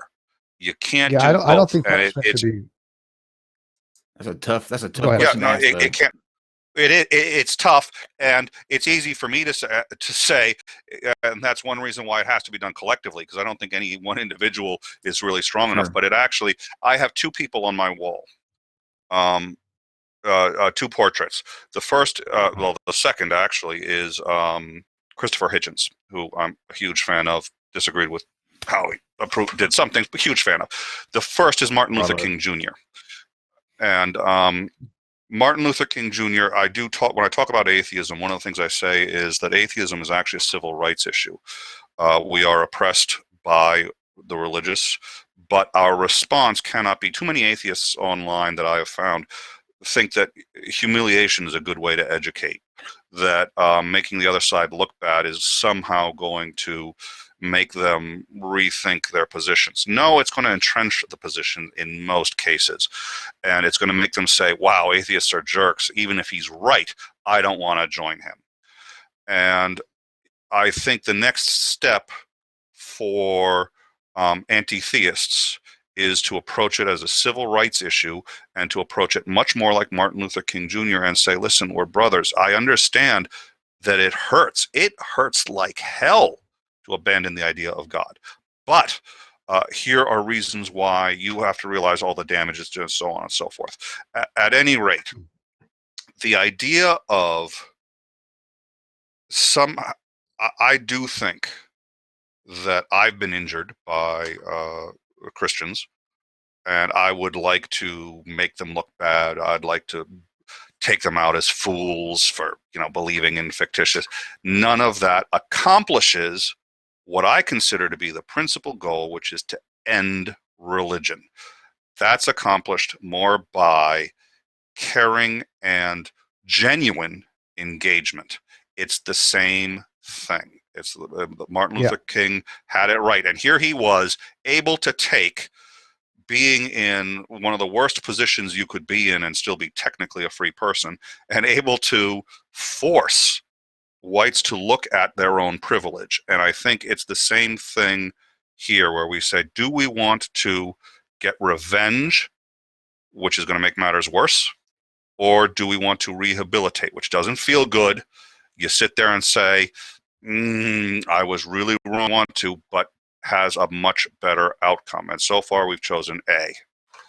Yeah, I think we all have human desires to have vengeance and revenge. It's just human nature. I get that. However, being somebody who does try to have more of a virtue ethics approach, I think that one of the goals people should have is to try to overcome that. And I don't think there's any benefit to actually having vengeance as far as infliction of pain, especially physical pain. I get the need to punch somebody. Don't get me wrong. And sometimes don't get me wrong. I understand that, but when you like torture, I don't believe in torture at all when it comes to criminality. When people are in prison, that needs to just, we cannot torture people. It's uncivilized. It makes us less of humans, I think. However, when it comes to what you're saying about the entrenchment effect and the backfire effect, which I've been a big advocate of what you've said. Now I understand.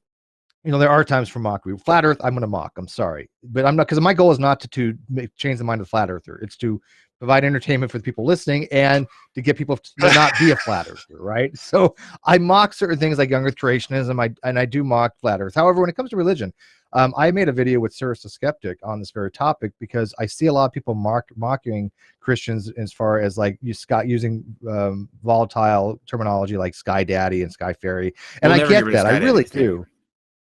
Never. I do get it. Don't get me wrong, but it does have a backfire effect. I've seen it happen, and it doesn't provide for very conducive dialogue. So So there is this position that what your end goal is going to be determinant of how you are approaching the dialectic. So if your goal is to convince the theist, that's not the way to go about it. If that's not your goal, then and do what you will. But would you agree that when I see a lot of anti-theists, or well, actually, I shouldn't say anti-theists. Anti-theists aren't the ones really doing it. It's the atheists who have this not mockery narrative rather than education. Because when you ask a lot of the atheists, well, what are your positions as far as why do you believe that you do? What is your position against religion? They have no justification really. It's all just form mockery and memes. Hey, you're a Christian. Let me show you this funny meme about Jesus, rather than explaining to them. These are why I don't think your positions are sound. They don't know enough. But so, do you agree there is a backfire and entrenchment effect when people do that kind of mockery? I agree. The backfire effect is technically that's actually usually referred to as a. There is and oh God, I've seen it and it's a nightmare. There is a point at which more evidence that you're wrong actually entrenches you in the position.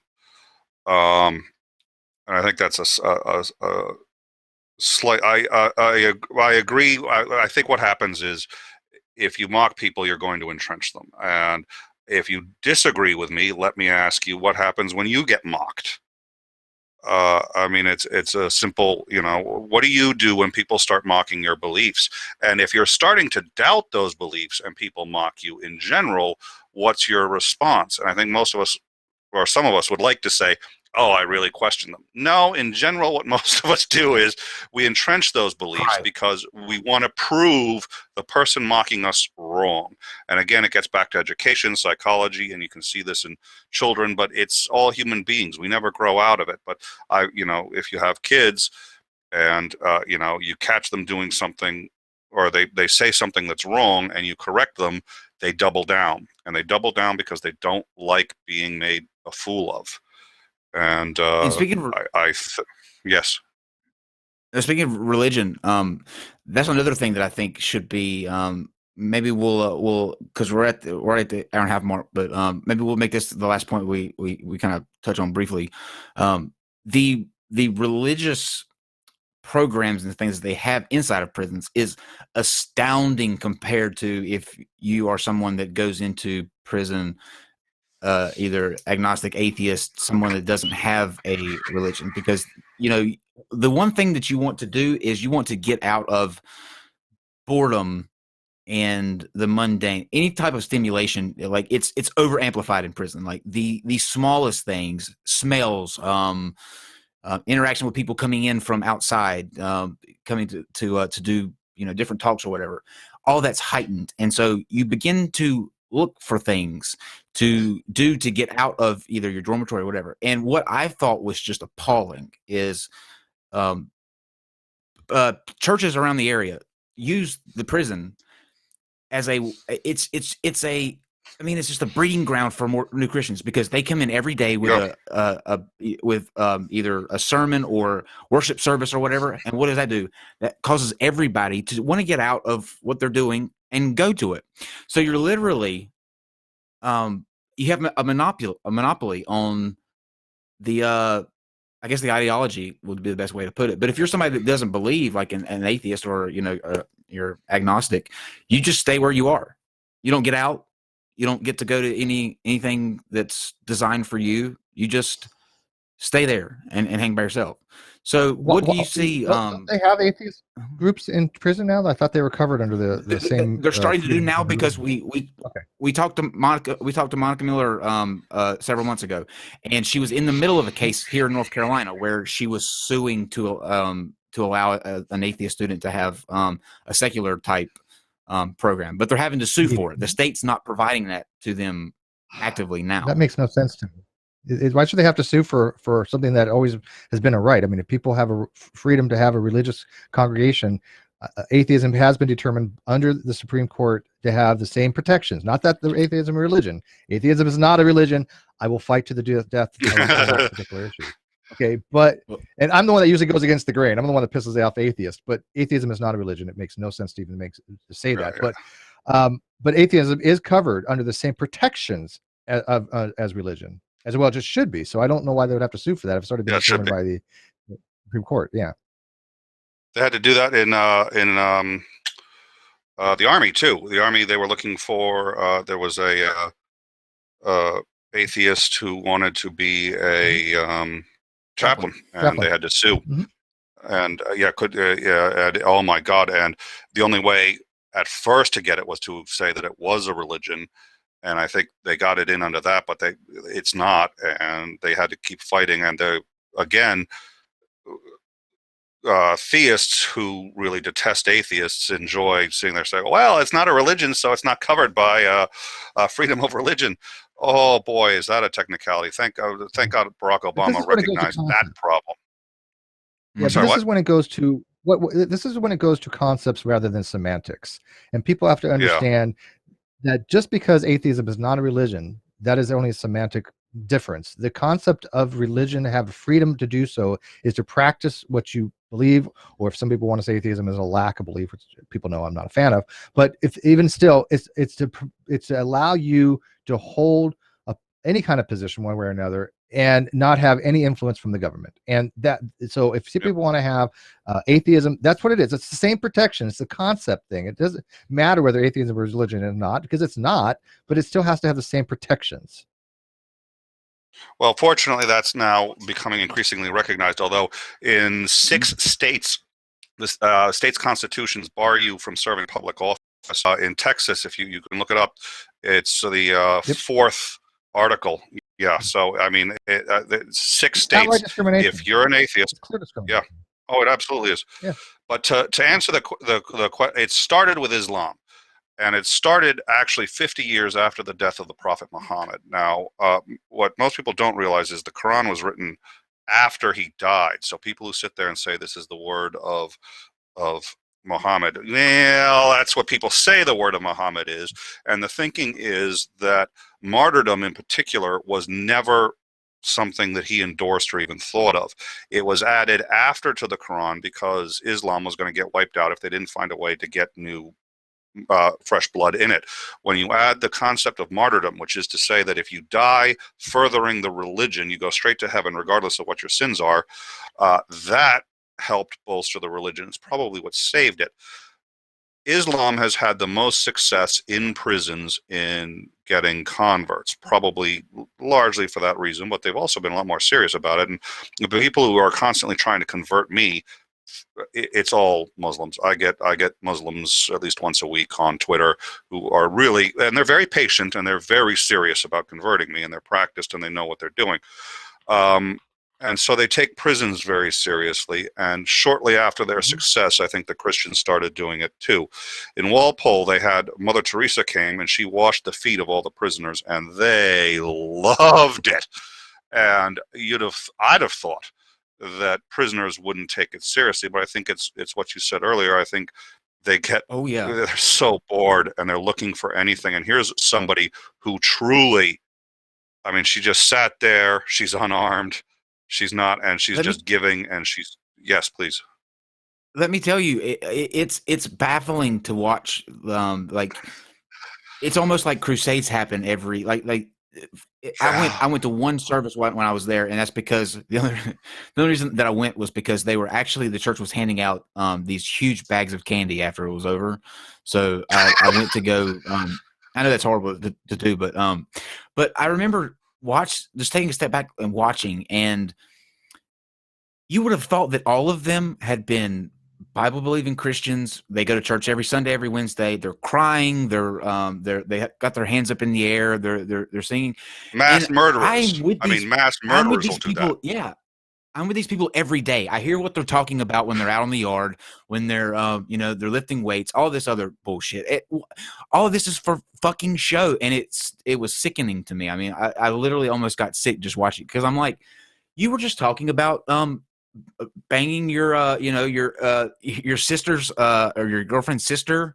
I mean, none of these people none of them walked the way that they were supposed to if they were Christian. They just got in here so that they could, I guess it's some kind of psychological way to absolve themselves of any kind of guilt or whatever. But I just never had that inclination to just go there and try to sink myself into something that I felt could take away any type of responsibility that I had.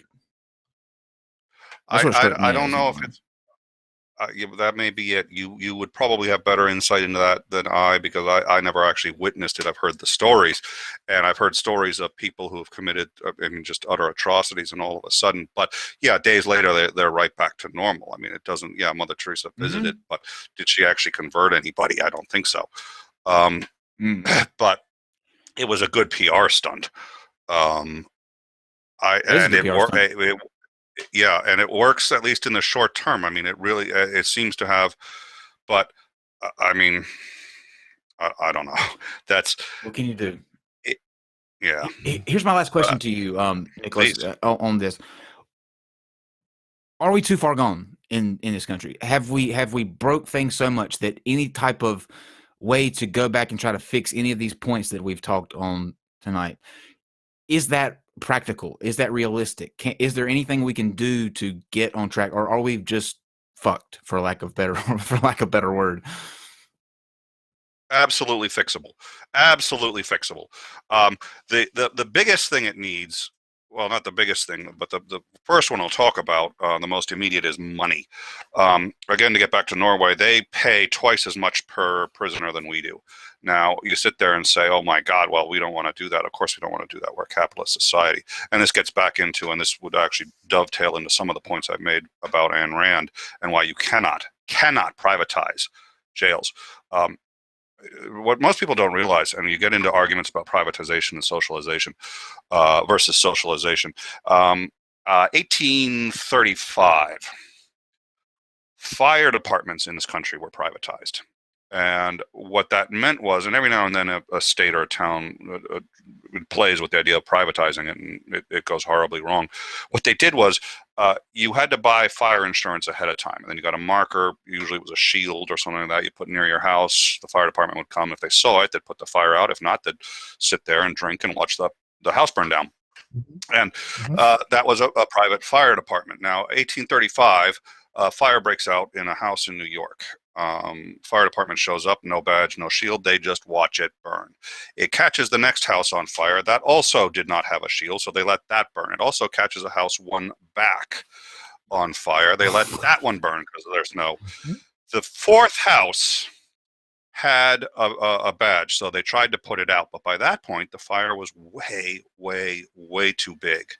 And that caused one of the largest fires in New York history. 700 buildings burned to the ground for a fire that could have been put out right then and there at the first house, but they refused to do it.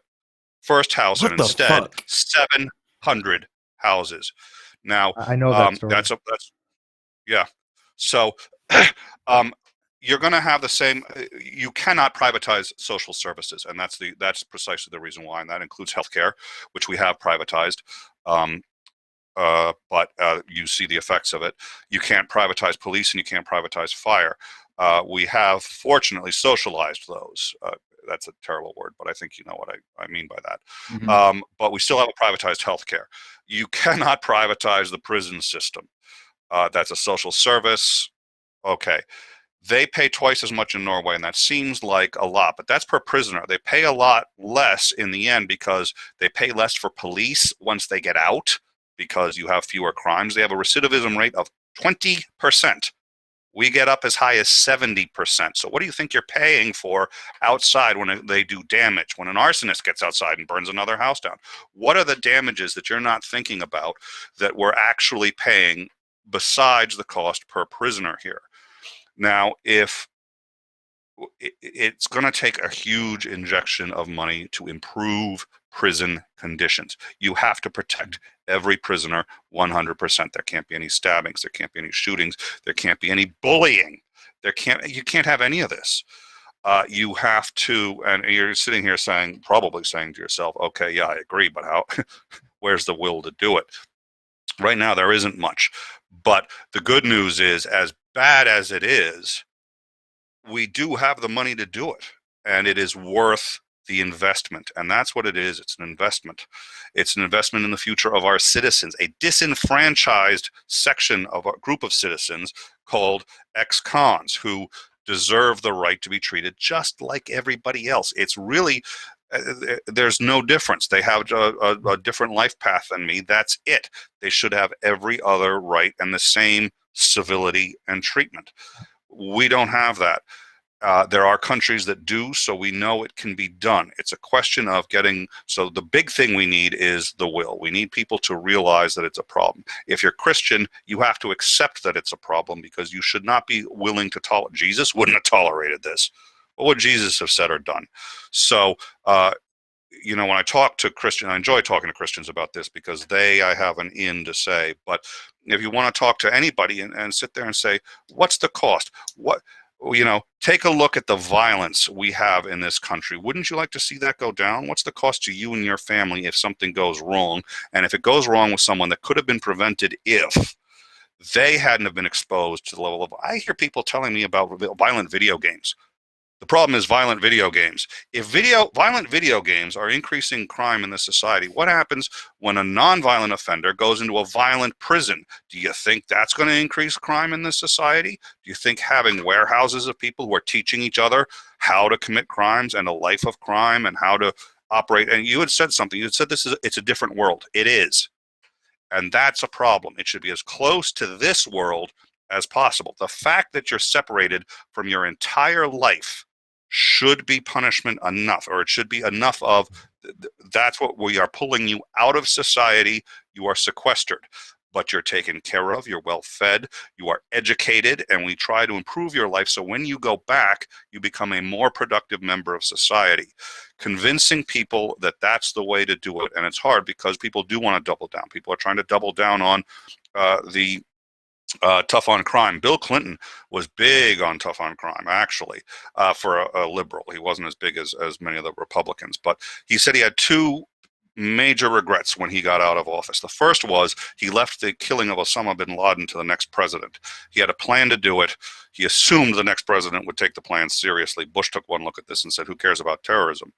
And didn't do it. And Clinton could have started the plan, but he said, no, I'll leave it to the next president. That was his first regret. His second regret was taking tough on crime seriously and not trying to reverse that process, because he realized it was a terrible problem. So it's going to take a significant investment. It's going to take treating it seriously. It's going to take getting people to understand that, again, these are our brothers in jail. These are other Americans. They're citizens just like me. They have families just like me. They have people who care about them. And it takes us connecting with them on a human level and demanding that this be done. But because we have this ingrained that it's really okay whatever happens to them once they get back there, and that's part of the process, that has to be changed. And I think that's done by programs like this, that's done by talking about it, and that's done by educating and coming into contact with people and saying, why are we doing this? And it's starting to happen, but it'll happen, but I think it's going to take a while. I think it's going to take, but I'm hoping in the next 10 years you're going to start to see some. Well, I'm hoping in the next 10 years you're going to start to see some. The problem is it's doable. It just takes money, and that's the thing. Private prisons aren't going to want to invest the money. They're going to want to do the opposite. So going private is a catastrophic idea. Absolutely catastrophic. You alluded to something earlier a second ago where you said that you how you leave prison, and I want to make this point. The way that our prison systems are set up now, people on the outside think that you go, and the idea is that you go to prison and you leave a better person. But the reality of the situation is you go and you leave a better criminal, because you talk to people who have been in it longer than you have, who, when you're the first thing everybody does when you get there is everybody wants to know about your case. Let's see your paper, let's see your papers. Let's see what you got. Let's see what, somebody missed. There are guys that I've been in prison with that have been in prison for like 40 years who know the law better than any lawyer that you could throw at them. Like, they are able to they can read your papers, show you what you missed. When you go to court the next time, what you need to bring up. You go there and you trade these secrets. Like, people will trade, next time do this or try this or say this. So you don't leave you leave a better criminal ultimately. But I want to point out too that if there's anybody, I know that I've been watching the live chat and there's been several comments about how this is infuriating and it should be like this. There are things that you can do. There are programs. There are information. There's information out there. I'm gonna link the website. his website should already be linked down below, but I'm going to link the YouTube channel too. You can find out information there. But there's also simple things that you can do. Courtney Harold is a Godless Mom on Twitter. She does this amazing program where she does pen pal letters with prisoners, and you can find her on Twitter, and she can tell you all about that. So if you have time to write a letter, one of the best times for an inmate, no matter what, is when the mail comes around. And there were so many instances that I saw people, I was lucky in there. I have really close friends and family, and I was getting letters and all the time. There are so many people in there that don't get anything, that they have no contact with anyone on the outside. And so they literally are just wasting away in this place. And if you have the time to just sit and, write to somebody and say nothing, you don't have to say anything. You can just ramble on about, what your favorite TV show is, what your hobbies are. Just open up a dialogue. I guarantee you will change somebody's life that day. Guaranteed. You can't put out into words that kind of loneliness when you're isolated like that. And to see some of these guys' faces when mail's being passed out and they don't get anything, it's a huge deal. So I think what she does is amazing. And if you can support her in that, please do. It will drastically change somebody's life. I just add real quick. This is one of the topics that I actually changed my position on. A while back, we had this kind of similar discussion on the privatization of prisons, and we're looking more into it and actually listening to Kyle's arguments. I actually changed my position on this. I actually agree that I don't think that privatization of prisons makes sense, and I think it is probably overall more detrimental than any benefit that people could possibly think that comes from it. So people can change their position. I mean, good argumentation will do that. And I do believe now, looking more into it, because again, I didn't have all the facts. Yeah, it doesn't make much sense to me to privatize certain things, prisons definitely being one of them.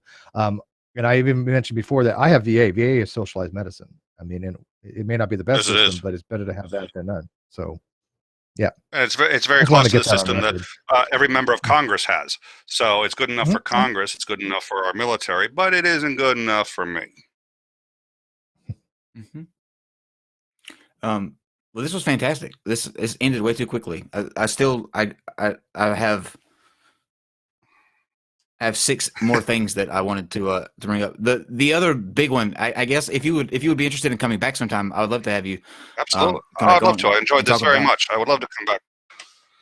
Talk about the effects of solitary confinement on inmates, because that's a world unto its own, and I've seen the effects of that. Yeah.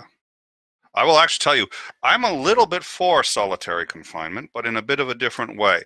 Because here's the thing, that's what the Quakers do. It's what the Quakers do, and it works. And it's essentially solitary confinement. It's shunning. I mean, all of a sudden, boom, you are isolated from the rest of the... It's solitary confinement.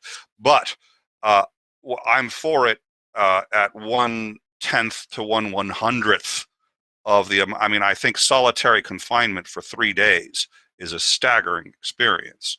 I don't think it's an experience that's going to destroy you, but it's an experience where you come out and you've changed how you look at the fact that you are a member of society. Now, I'm talking 3 days.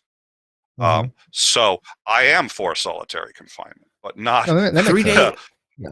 3 days is not 3 weeks or 3 months.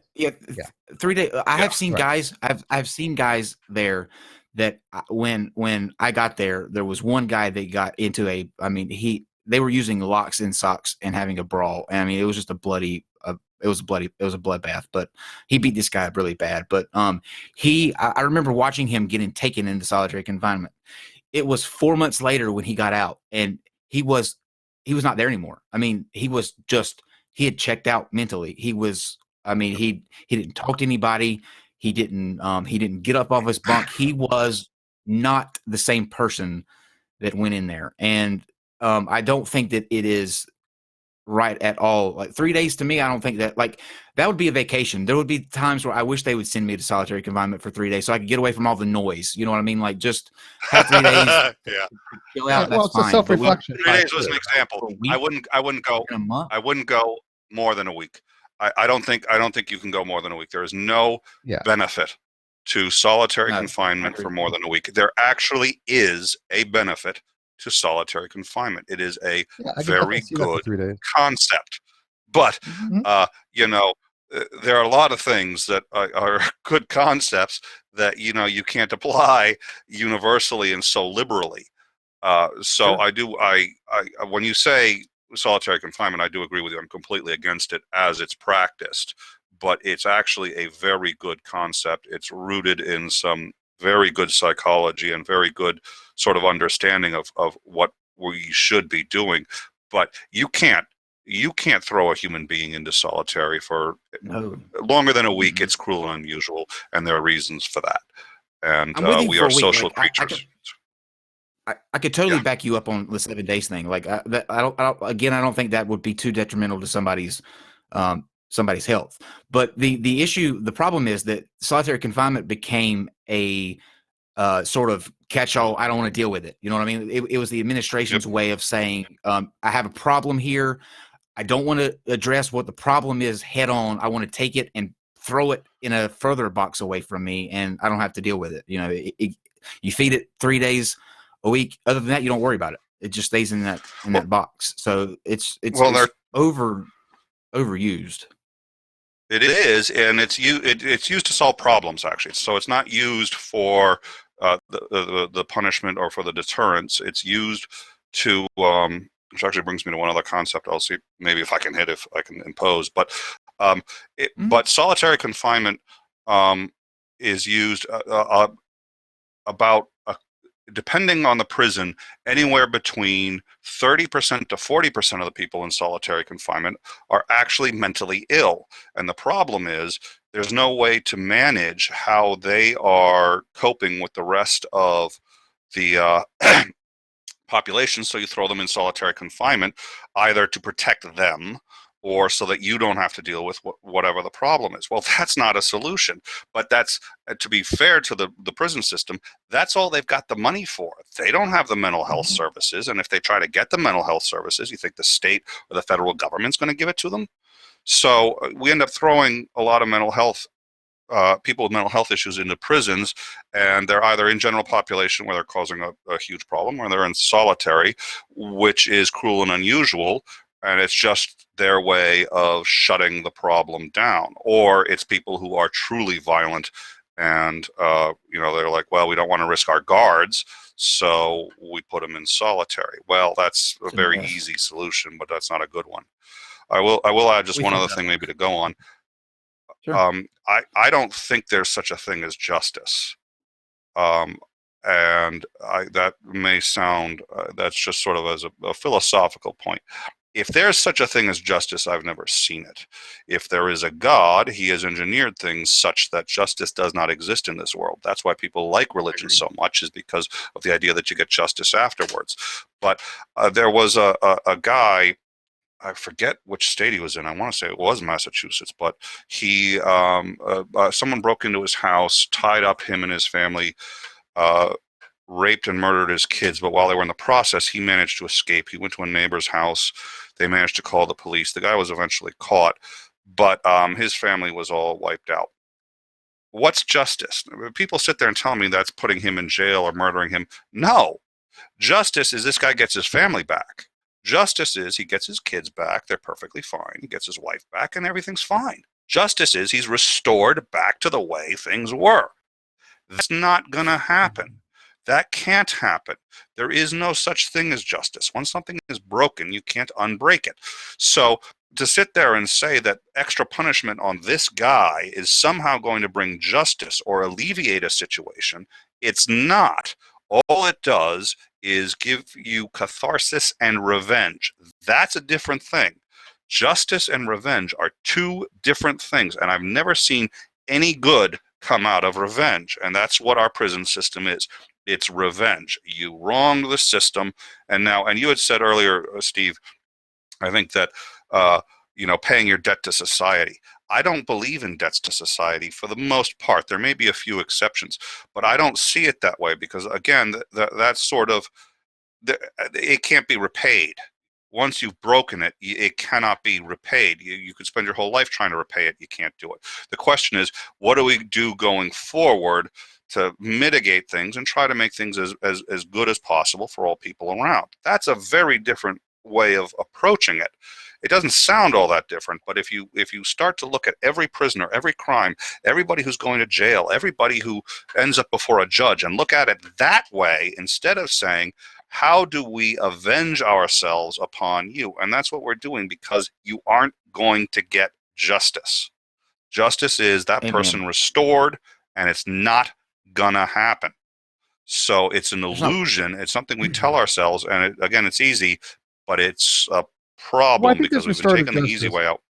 There's not one thing that you've said tonight that I disagree with. Not one. No, I'm fully agreeing too. I gotta try harder. I do think the only thing I will add, I agree with you on this as well. I will add, though, I think there is a type of restorative justice on a small scale, right? Obviously, if you steal somebody, you can compensate. You steal, and so there is a type of restorative justice that works. However, when it comes to the slighting of another human being, that is just impossible to have any recompense. If it's kill your family, rape your friends, just like that. Those things, there is no restorative, obviously. So I think, again, you have to be very careful to determine what types of crimes are being referred to here. And I know going into this, these were things like violent crimes and things of that nature. But I can't just blankly say we can have to get rid of all kind of restorative justice, because the whole point of the legal system is to make people whole in like civil cases, right? That's one of the things that a civil judge will do, is try to make people whole. I'm not sure I'd concur with that. That's one of the foundations of civil justice, is the judge wants to look at people's testimonies and try to make somebody whole, especially in any kind of contractual law. That's sure. The whole intent. You pay them. But putting them in prison doesn't make them whole. No. Yes and no. I agree. I think if you talk to any attorney about what is the goal of law, they will tell you it's to stop violence. I've heard from more than one attorney a phrase I like. The job of a judge is to make sure that both sides go away unhappy. And you may think that's flippant. It's not. They want to make sure that people are punished for not being able to solve the problems on their own. There's a reason why when a divorced couple decide to start bringing the law involved and getting the lawyers involved, they end up losing all their money, and nobody on the legal side really cares. It's because they're trying to encourage people to solve problems on their own. And the idea is, if you have some kind of civil dispute with someone, you have two choices. You can go with a baseball bat and try to convince them to give you whatever they owe you to pay you back for the car damage they did to your car, or you can go to court where you have some recompense. But by the way, you'll notice in like the vast majority, probably 95% of court cases, they give you not even the replacement value of the car. They give you a lower value. They give you, and every side walks away unhappy. And that's actually deliberate. And ask any civil lawyer. They want you to say, shoot, I wish we could have found a way to do this without going to court, because at both sides, well, they have mediation. They are more mediation than anything else. Yeah. Yep. But it's not. But the idea is too. At least there's a recourse other than taking a baseball bat. But that's what it is, because without a court, without law, but that's the purpose of law. It's to stop violence. That's it. It's not even to make things fair or just. The best way to stop the violence is to make things as fair and just as possible. That's true. But that's what a civilization is. That's what laws are. That's the difference between laws and lawlessness. It's the violence, and that's the purpose. We have laws to stop violence. That's it. That may sound like an extremist view, but I think if you talk to any first-year lawyer at any law school, that's what they'll tell you. I think there's legitimacy in that. I just don't think that's the whole of the narrative. But there's obviously some legitimacy there. You don't want people taking laws in their own hands. That's why they have civil recourse, right? You don't want people going, "Hey, this person had slight against me. I'm going to take matters in my own hand and take the law in my own hands and do something to restore myself for property or things of that nature." So there is something to be said for that. However, I do very strongly believe in the principle of restoration as far as making somebody whole. That's one of the foundations of contractual law, is that if we have a contract together and you have broken that contract, and according to the four corner rule, I need to have restitution to make myself whole. That is a cornerstone of contractual law. Shill. Total shill. Well, I mean, but and this is great. Yes. I'm Well, pulling up the listen, super chats I would love to come back on this topic on Please, the economics any is topic. another one. I haven't done economics for a while, but that was the whole Ayn Rand thing, and certainly atheism is another one. The Codex. So it is anytime you guys would like, I would be thrilled to come on. I really appreciate love you to have having you me. back. Thank you, and I appreciate you giving me so much You're time. So amazing. thank you. Oh, This thank was I awesome think you've been fantastic. This has been one of my. This is a issue that's close to my heart anyway. So anytime I'm able to expound, and call. Sorry, I'm trying to pull up these super chats while I'm talking. I can't do two things at one time. We all know this. I try to bring attention to the this issue. So I appreciate you coming on, and we'll definitely have you back soon because I do want to hit the Atheist Codex. I think that's cool as hell what you're doing there. Oh, But we've thank you. got I appreciate that. we've got about 6 super chats that we'll read real quick. God's servant says, thank you for the super chat. God is real and his name is Jesus. Be baptized in Jesus' name. Acts 2:38. So you can check that out if you'd like. NZ Pure I'll says keep that in mind. God's not. In response to that, NZ Pure says God's not real and Jesus never existed. So Jesus did exist. okay. He probably Ooh, did, see? just because of the lies in the Bible. Oh, I'm sorry. Should I be quiet? There's a No, interesting please lie go. in the Bible. I'm not. We're not mythicists. I'm not a mythicist, and I don't think Kyle This is. is a I very think he's kind of controversial topic around these parts. It tends to trigger one of two sides. So I just think it's hilarious that like if we'd have known this, we probably could have got this in the show about 45 minutes ago, and we would still be talking till midnight. No. Well, I think that's a good thing. So here's the thing in Luke. So, it's not just Luke. It depends on. I mean, so Jesus was first of all born either in the fall or the spring. If you take the description in Luke, it wasn't born in Christmas. But all that aside, here's the thing. By the time Jesus was born, the census had already ended. So why is there this myth or this fabrication, this lie about the census? First of all, the census was never. You couldn't do the census in the winter because the roads would all freeze. It was you couldn't. Nobody. Not a single emperor did the census in the winter. Augustus had already ended the census. It was over by 8 years, for a minimum of 8 years by the time Jesus was born. So why is there this story about them traveling and going to Bethlehem? Well, the Messiah has to be born in Bethlehem. Has to be born in Bethlehem. That's it. You cannot get around that. He's not the Messiah if he's not born in Bethlehem. Now, if you're going to invent Jesus, if you're going to invent the story, have him born in Bethlehem. That's where the Messiah is born. But if Jesus was a real person that you're later going to try to paint as the Messiah, that you're later going to try to put into that role, you have to find a way to get this man who unfortunately was born in Nazareth into Bethlehem. How do you do it? Well, you say, hey, he was traveling for the census. Doesn't matter that the census was over. Doesn't matter that it was the wrong period of time. Doesn't matter that Nazareth was exempt from the census. None of those things matter, and whoever wrote this wasn't capable of doing the research to know these things. They just figured, oh, we'll say they were traveling for the census. There you go. So we take a real mad Jewish preacher, drop him from where he was actually born in Nazareth into Bethlehem, so that we can later call him the Messiah. The only reason to make up these lies in the Bible that he was traveling for the census is if he was real. If he was fake, I've never heard that. Just have him born in Bethlehem. I've never heard that. No, I've heard that.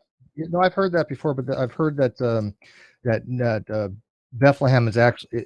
This would be apologetic, so take this for a grain of salt. But the apologetic narrative is that Bethlehem, it's part of like the county of Nazareth would have been in the county of Bethlehem. So it's, even though they're two different cities, they're somehow in the same county. Like it would be saying, well, Riverside Bethlehem County was exempt also.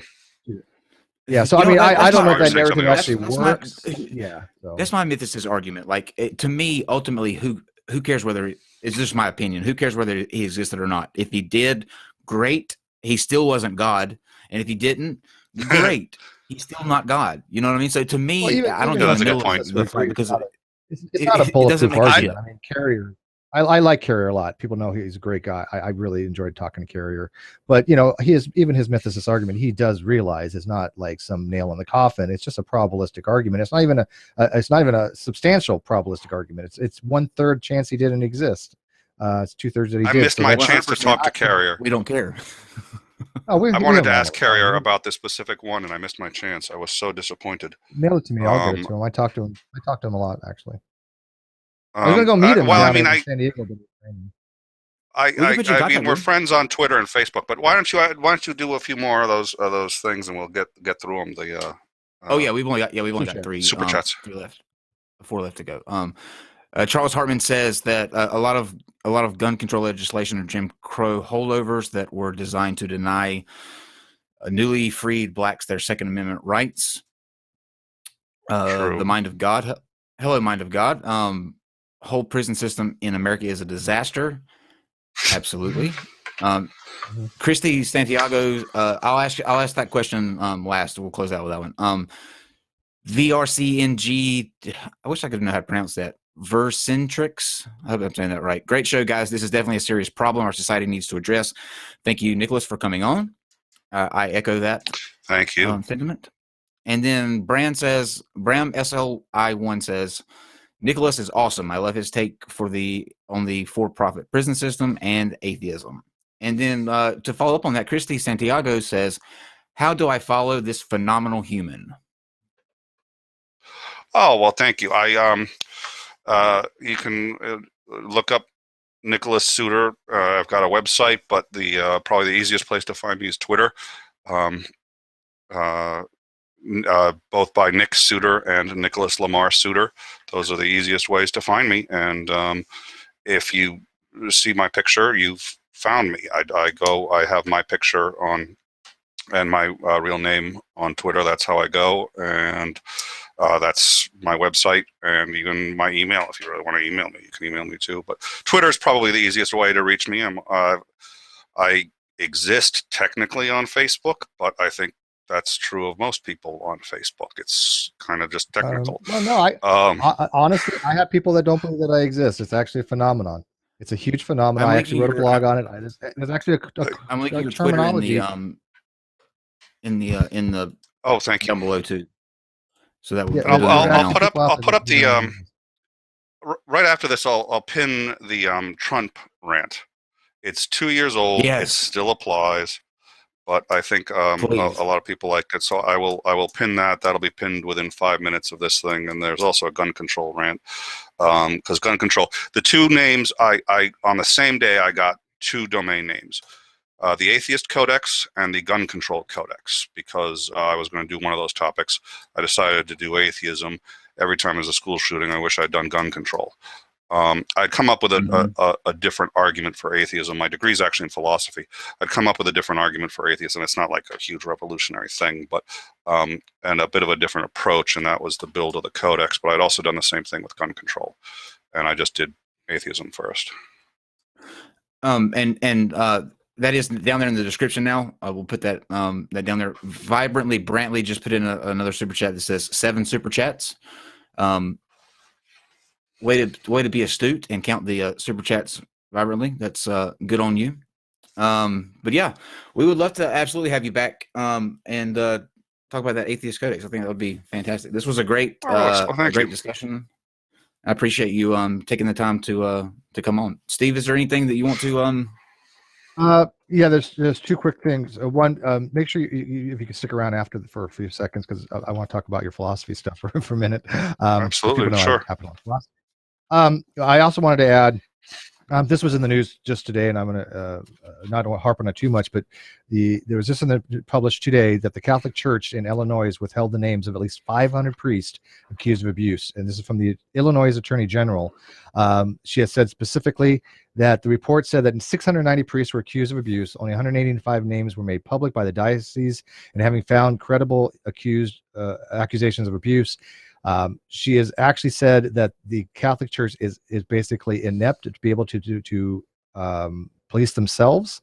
Something that I've been saying for quite some time, and this is one of the reasons. She said yes, it's a shocker. The preliminary report by the Attorney General concludes that the Catholic dioceses in Illinois are incapable of investigating themselves and, quote, will not resolve the clergy sexual abuse crisis on their own. This is what I've been saying for how long now? So this is a little bit of vindication on that. Again, this is another state that's had this issue. This is systemic. I'm sorry, it is a criminal organization at this point. I don't know how anybody else can say otherwise. It is a criminal organization, and in fact, I've forgotten the name, but I've forgotten the Latin name, but about, what is it, 20 years ago, the Vatican, no. But there was a document that they came out with that basically said, upon pain of excommunication, all of the, and we have the document on the Codex actually in Latin and in English. It was an official papal document, went to every single bishop. Actually, they had to come to Rome to get it.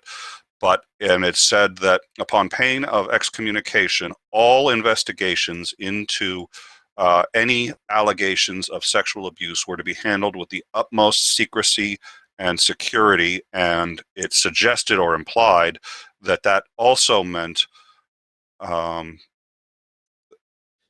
to not cooperate with police investigations, which is how it was taken, and that was actually reaffirmed by Ratzinger while he was still no, wait a minute, if I recall, he may have written the original one for the Pope. Pope signed off on it, and then he reaffirmed it when he became Pope. It's but it's their official. Yeah, you can expect that the rate is about 15% of priests have engaged in some kind of. I'm sorry. Okay, there it is. I just pinned the thing to my page, my Twitter page. You can expect the rate is about 15% in terms of how many priests in any given district you can expect are engaged in some kind of sexual abuse. The numbers are horrific. The one that is in the book Sin Eater abused 200 kids, and that is certainly not the most I've heard of. But people don't understand what's involved either. It is staggering. It is a criminal organization, and I think you hit the nail on the head. Thank you. Disgusting. But don't. I'm going to ask this question for everyone's mental health. Please just accept the fact that this is a criminal organization, and don't fight Steve like last time for 2 months solid, where my notifications on my Twitter just won't stop going off all day long because you can't handle the truth. Just accept the fucking truth. This is a disgusting organization that needs to be flushed down the toilet and be done with, so that we don't have to go through all these notifications. Steve, please, for the love of God. I agree. Or the love of God. I agree. I mean, this. I don't see how this is even argumentable. I mean, the people that have been apologetics, every one of them has been just vile. I have no interest in even continuing having a conversation with those people because there's nothing they can tell me that can probably much convince me otherwise. And I'm not saying that I won't change my position with enough evidence, but this is something that's just, it's beyond just, it's local isolated instances. No, it's been every single state that's been brought up. It is systemic. Absolutely systemic. And how many more times does it have to happen? How many more times do we have to go through this bullshit? We do it all the time, like all the time. Something has to change. And Steve and I will probably wind up doing a stream on this where once more information comes out, we'll talk about it because it is an important issue. But at some point, how many more times do we have to go through this same song and dance where we get these names of these priests that have been covering up for other priests that have been doing this to kids? It's a tiring song and dance, and it's doing nothing but harming people. And it's time to actually make an effort to stop that from happening, where we don't get to this step anymore. It's ridiculous. It's crazy. And it's nothing, by the way. There are people who, you're sitting there saying, oh, it's a big deal. It's nothing. It's worse in Ireland. It's worse in a number of South American countries. I can't think of which ones right now, but there's a number. We have it easy. So when you're sitting here talking about this problem, you need to realize if you're going to sit here and say it isn't a criminal organization, why don't you look at the stats where things are even worse. But I do want to real quickly. Okay, it was the criminale solicitalis. Investigation should be handled in the most secretive way, restrained by perpetual silence under penalty of excommunication. This was Pope John Paul XXII in a letter to all Catholic bishops, instructing them not to cooperate with police or local authorities on any child rape allegations, and it was reaffirmed by Joseph Ratzinger in 2003. Disgusting. That's the definition of a criminal conspiracy. And let me tell you this: like the Codex has it. It is worldwide, like you said. Yes, and when I'm making these comments about the church, I mean the entire church. I mean taking it down from dragging it, kicking and screaming from the Vatican, and closing that down, turning it into a fucking museum or an amusement park. That's what I mean. But in addition to what they're doing, and I don't want this to be forgotten in the hecticness that surrounds the child abuse, they're literally killing millions in Africa with their stance on condoms and contraceptives. That cannot be forgotten. That cannot be forgotten. That is happening daily. People are dying daily because they won't say that it's okay to use a condom. So at what point does this organization have to? Yeah, that in itself is an issue. Yeah, that in itself is a reason to be against them. That one issue. Yeah. Now, can you imagine combining that with the practice of having more kids than you can support, having this, every one of these dioceses cover things up. It is beyond comprehension that this has been allowed to continue. Beyond comprehension. And again, this narrative that has to do with anti-theism. I'm not an anti-theist. I understand there are reasons for religion, and I'm not against religion in society. He is, right? So if the anti-theist, go after Kyle, right? He's your boogeyman there, not me. But come at me, bro. But the reality has to be made that this is an organization, and if this was any other secular organization, if this was a conventional organization, this was a business, they would be gone. And it is a business. I mean, it really is a business. I mean, there's no question about that. I mean, they're a bank, for God's sake. So, I mean, I don't understand this narrative that it has to do with religion. No, it has to do with the criminal activities in a corrupt system. Steve and I have said it before, and this is our final word. Once again, thank you for joining us. You are an amazing guest tonight. And Steve and I have said it. It's pissed off a lot of you before, but we'll say it again. If you continue to donate your money to this organization, knowing that part of that is going to pay for legal fees or to cover this up, it was all in that grand jury report where that money goes. It goes to continue to pay priests, continue to go over to Africa to tell them that condoms are bad. If you continue to pay those tithes, you are complicit in the activities that they are doing. So think about that. If you want to do good in the world, go donate that money to organizations that don't have all of this bad shit attached to it. There are organizations that do good and just good without the allegations of child rape and the actual child rape. So think about that. And hopefully you'll join us back tomorrow. Big night tomorrow night. Aaron Ra will be joining us again. He will be this time he will actually be having a conversation with his opponent, Reformed Christian apologist. If you watched last time, his opponent showed up too drunk, and so we had to stop at about 20 minutes in. Yeah, I'm telling you, we've had some. Aaron won without saying a word. It was pretty impressive. I heard that he won without saying a word. I didn't hear how. I was curious how. Now I know. Oh, that's right. He sat back and let his opponent drunk ramble for 20 minutes until I got so comfortable. I was like, we got alcohol. Yeah, we got to stop this. Wow. All right, guys. We'll see you tomorrow for that. And have a good night. And yeah, I shouldn't have said and. I always do that. I keep going when I should just stop. I should just commit to the stop. I'm sorry, guys. I fucked up this ending again. Commit to the stop. Just take us out, Dave. Non sequitur. Your facts are uncoordinated.